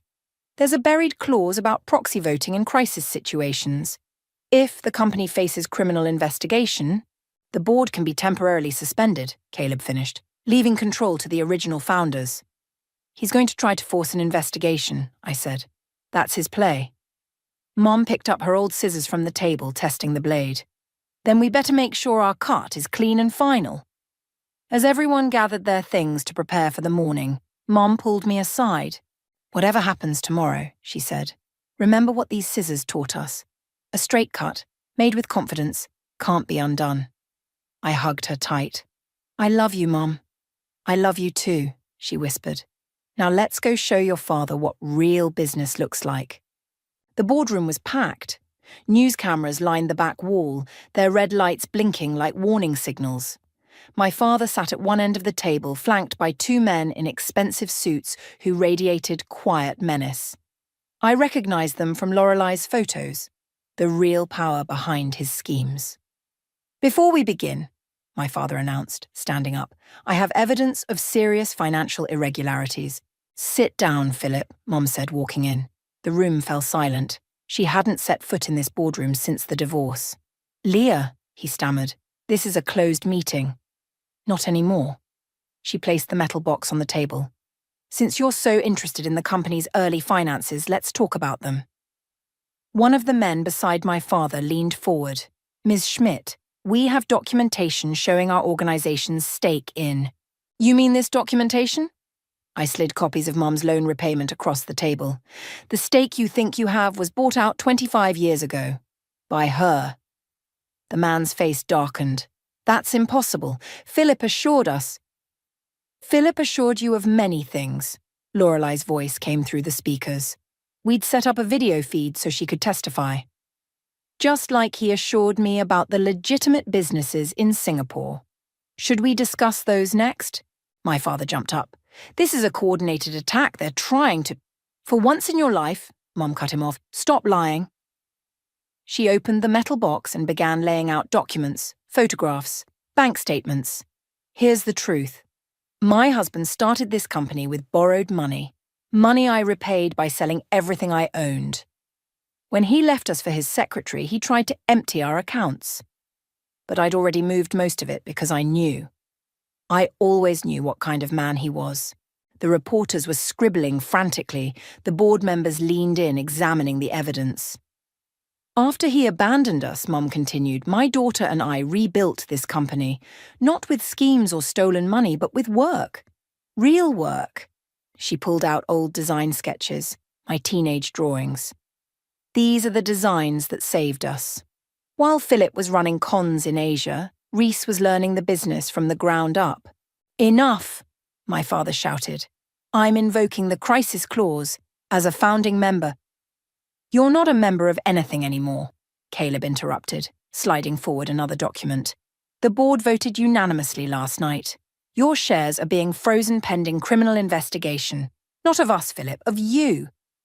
The two men beside my father stood up abruptly. This meeting is over. Actually, Teddy said from the doorway, it's just beginning. He stepped aside to reveal two FBI agents. These gentlemen would like to discuss some international banking regulations with you. What happened next was chaos. My father tried to run, but security stopped him. His business partners were handcuffed while protesting diplomatic immunity. Reporters shouted questions as cameras flashed. Through it all, Mom stood calmly, one hand on the metal box that had protected her secrets for so long. My father looked at me one last time as the agents led him out. Reese, please, I'm still your father. No, I said quietly. You're just a cautionary tale. After the room cleared, only the board members remained. Caleb stood up. I think we've all seen enough. I move to permanently bar Philip from any association with this company and to formally recognize Leah's contribution to our founding history. The vote was unanimous again. Mom picked up her box. Well, that's done. I should get back to my sewing. Mom, wait. I grabbed her hand. Stay. Please. We could use your wisdom here. She smiled. You haven't needed my wisdom in a long time, sweetheart, but I'm proud of you, so proud. Whitney appeared at my shoulder. Stocks already rebounding. The market loves a good redemption story, especially one with documented proof. Speaking of documentation, Teddy added, the FBI wants to talk to Lorelei about testifying in their larger investigation. Looks like your father's friends have been running this scam across multiple companies. I touched the scissors at my neck. Will you testify, Mom? Of course, she said. It's time to close this chapter properly, with a clean cut. As we left the boardroom, reporters swarmed us again. Ms. Schmidt, how does it feel to expose your father's fraud? I looked at Mom, then back at the cameras. This isn't a story about fraud. It's a story about legacy. About how two women took a failing company and turned it into something extraordinary. My father thought he could come back and claim credit for our success, but he forgot one important thing. What's that? A reporter asked. I held up Mom's scissors. The strongest threads are the ones woven with truth. Later that night, as we celebrated at Mom's house, Whitney raised her glass. To the real Schmidt Textiles dynasty. No, Mum corrected, smiling at me. To the future. And to cutting away the past when it no longer serves us. I hugged her tight, feeling the weight of the scissors against my heart, knowing we'd finally cut the last thread binding us to my father's lies. The morning newspaper landed on my desk with a thud. Whitney pointed to the headline. Former CEO pleads guilty in international fraud case. He took the deal, she said. 10 years. Reduced if he cooperates with the ongoing investigation. I pushed the paper aside. Good, let's focus on what matters. What? We walked together to our newly renovated workshop floor. The space hummed with activity. Designers sketching, seamstresses working at modern machines, young apprentices learning the craft.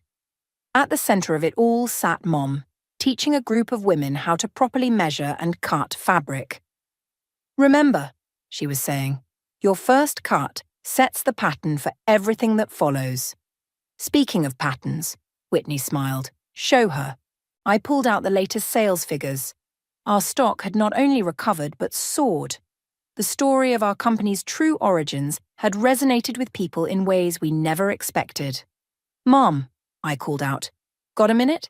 She finished her demonstration and joined us. What's wrong? Nothing's wrong, but I need your opinion on something. I led her to my office and unveiled the designs on my wall. Our new line. I'm calling it Legacy. She touched the sketches gently. Each piece incorporated elements from those original designs I'd drawn as a teenager, reimagined for a modern market. These are beautiful, she whispered. But why now? Because it's time to tell our story our way. Not as victims or survivors, but as creators. I pointed to the centerpiece design. See this pattern? It's based on your old scissors. A knock at the door interrupted us.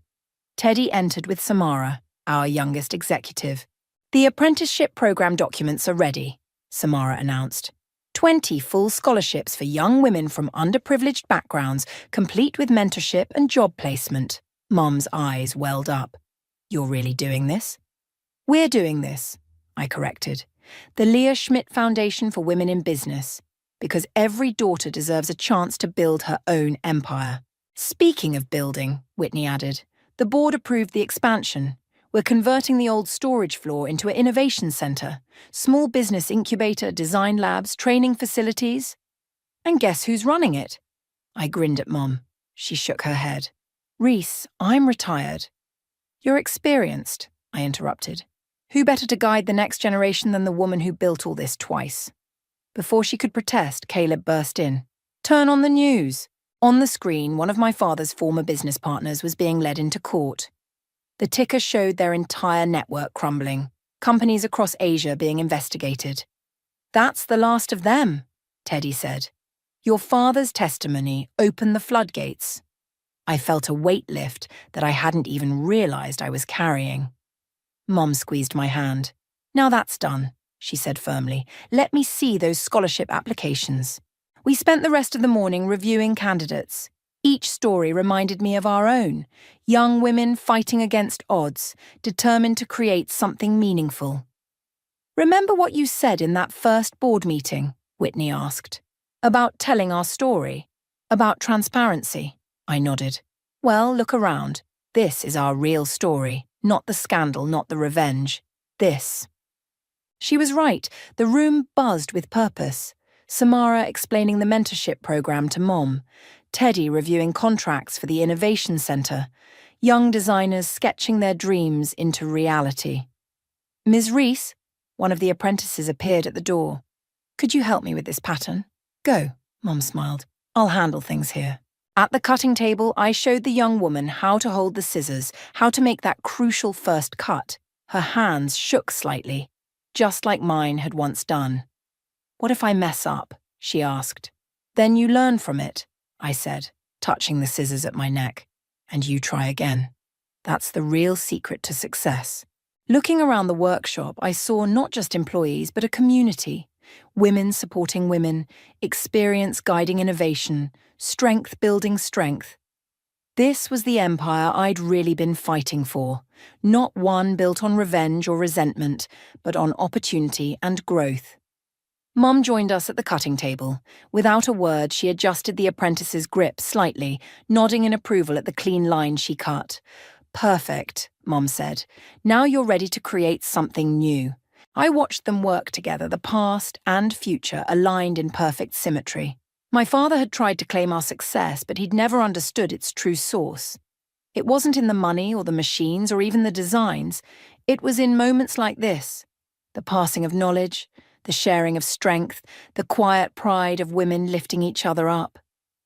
"Mum," I said softly, "I think it's time to retire these." I touched the old scissors at my neck. She smiled, understanding immediately. Together we hung them in a place of honor on the workshop wall. "For inspiration," I told the apprentice, "to remind us all where we came from and how far we can go." The scissors caught the light, their well-worn blades still sharp and true, ready to inspire the next generation of dreams.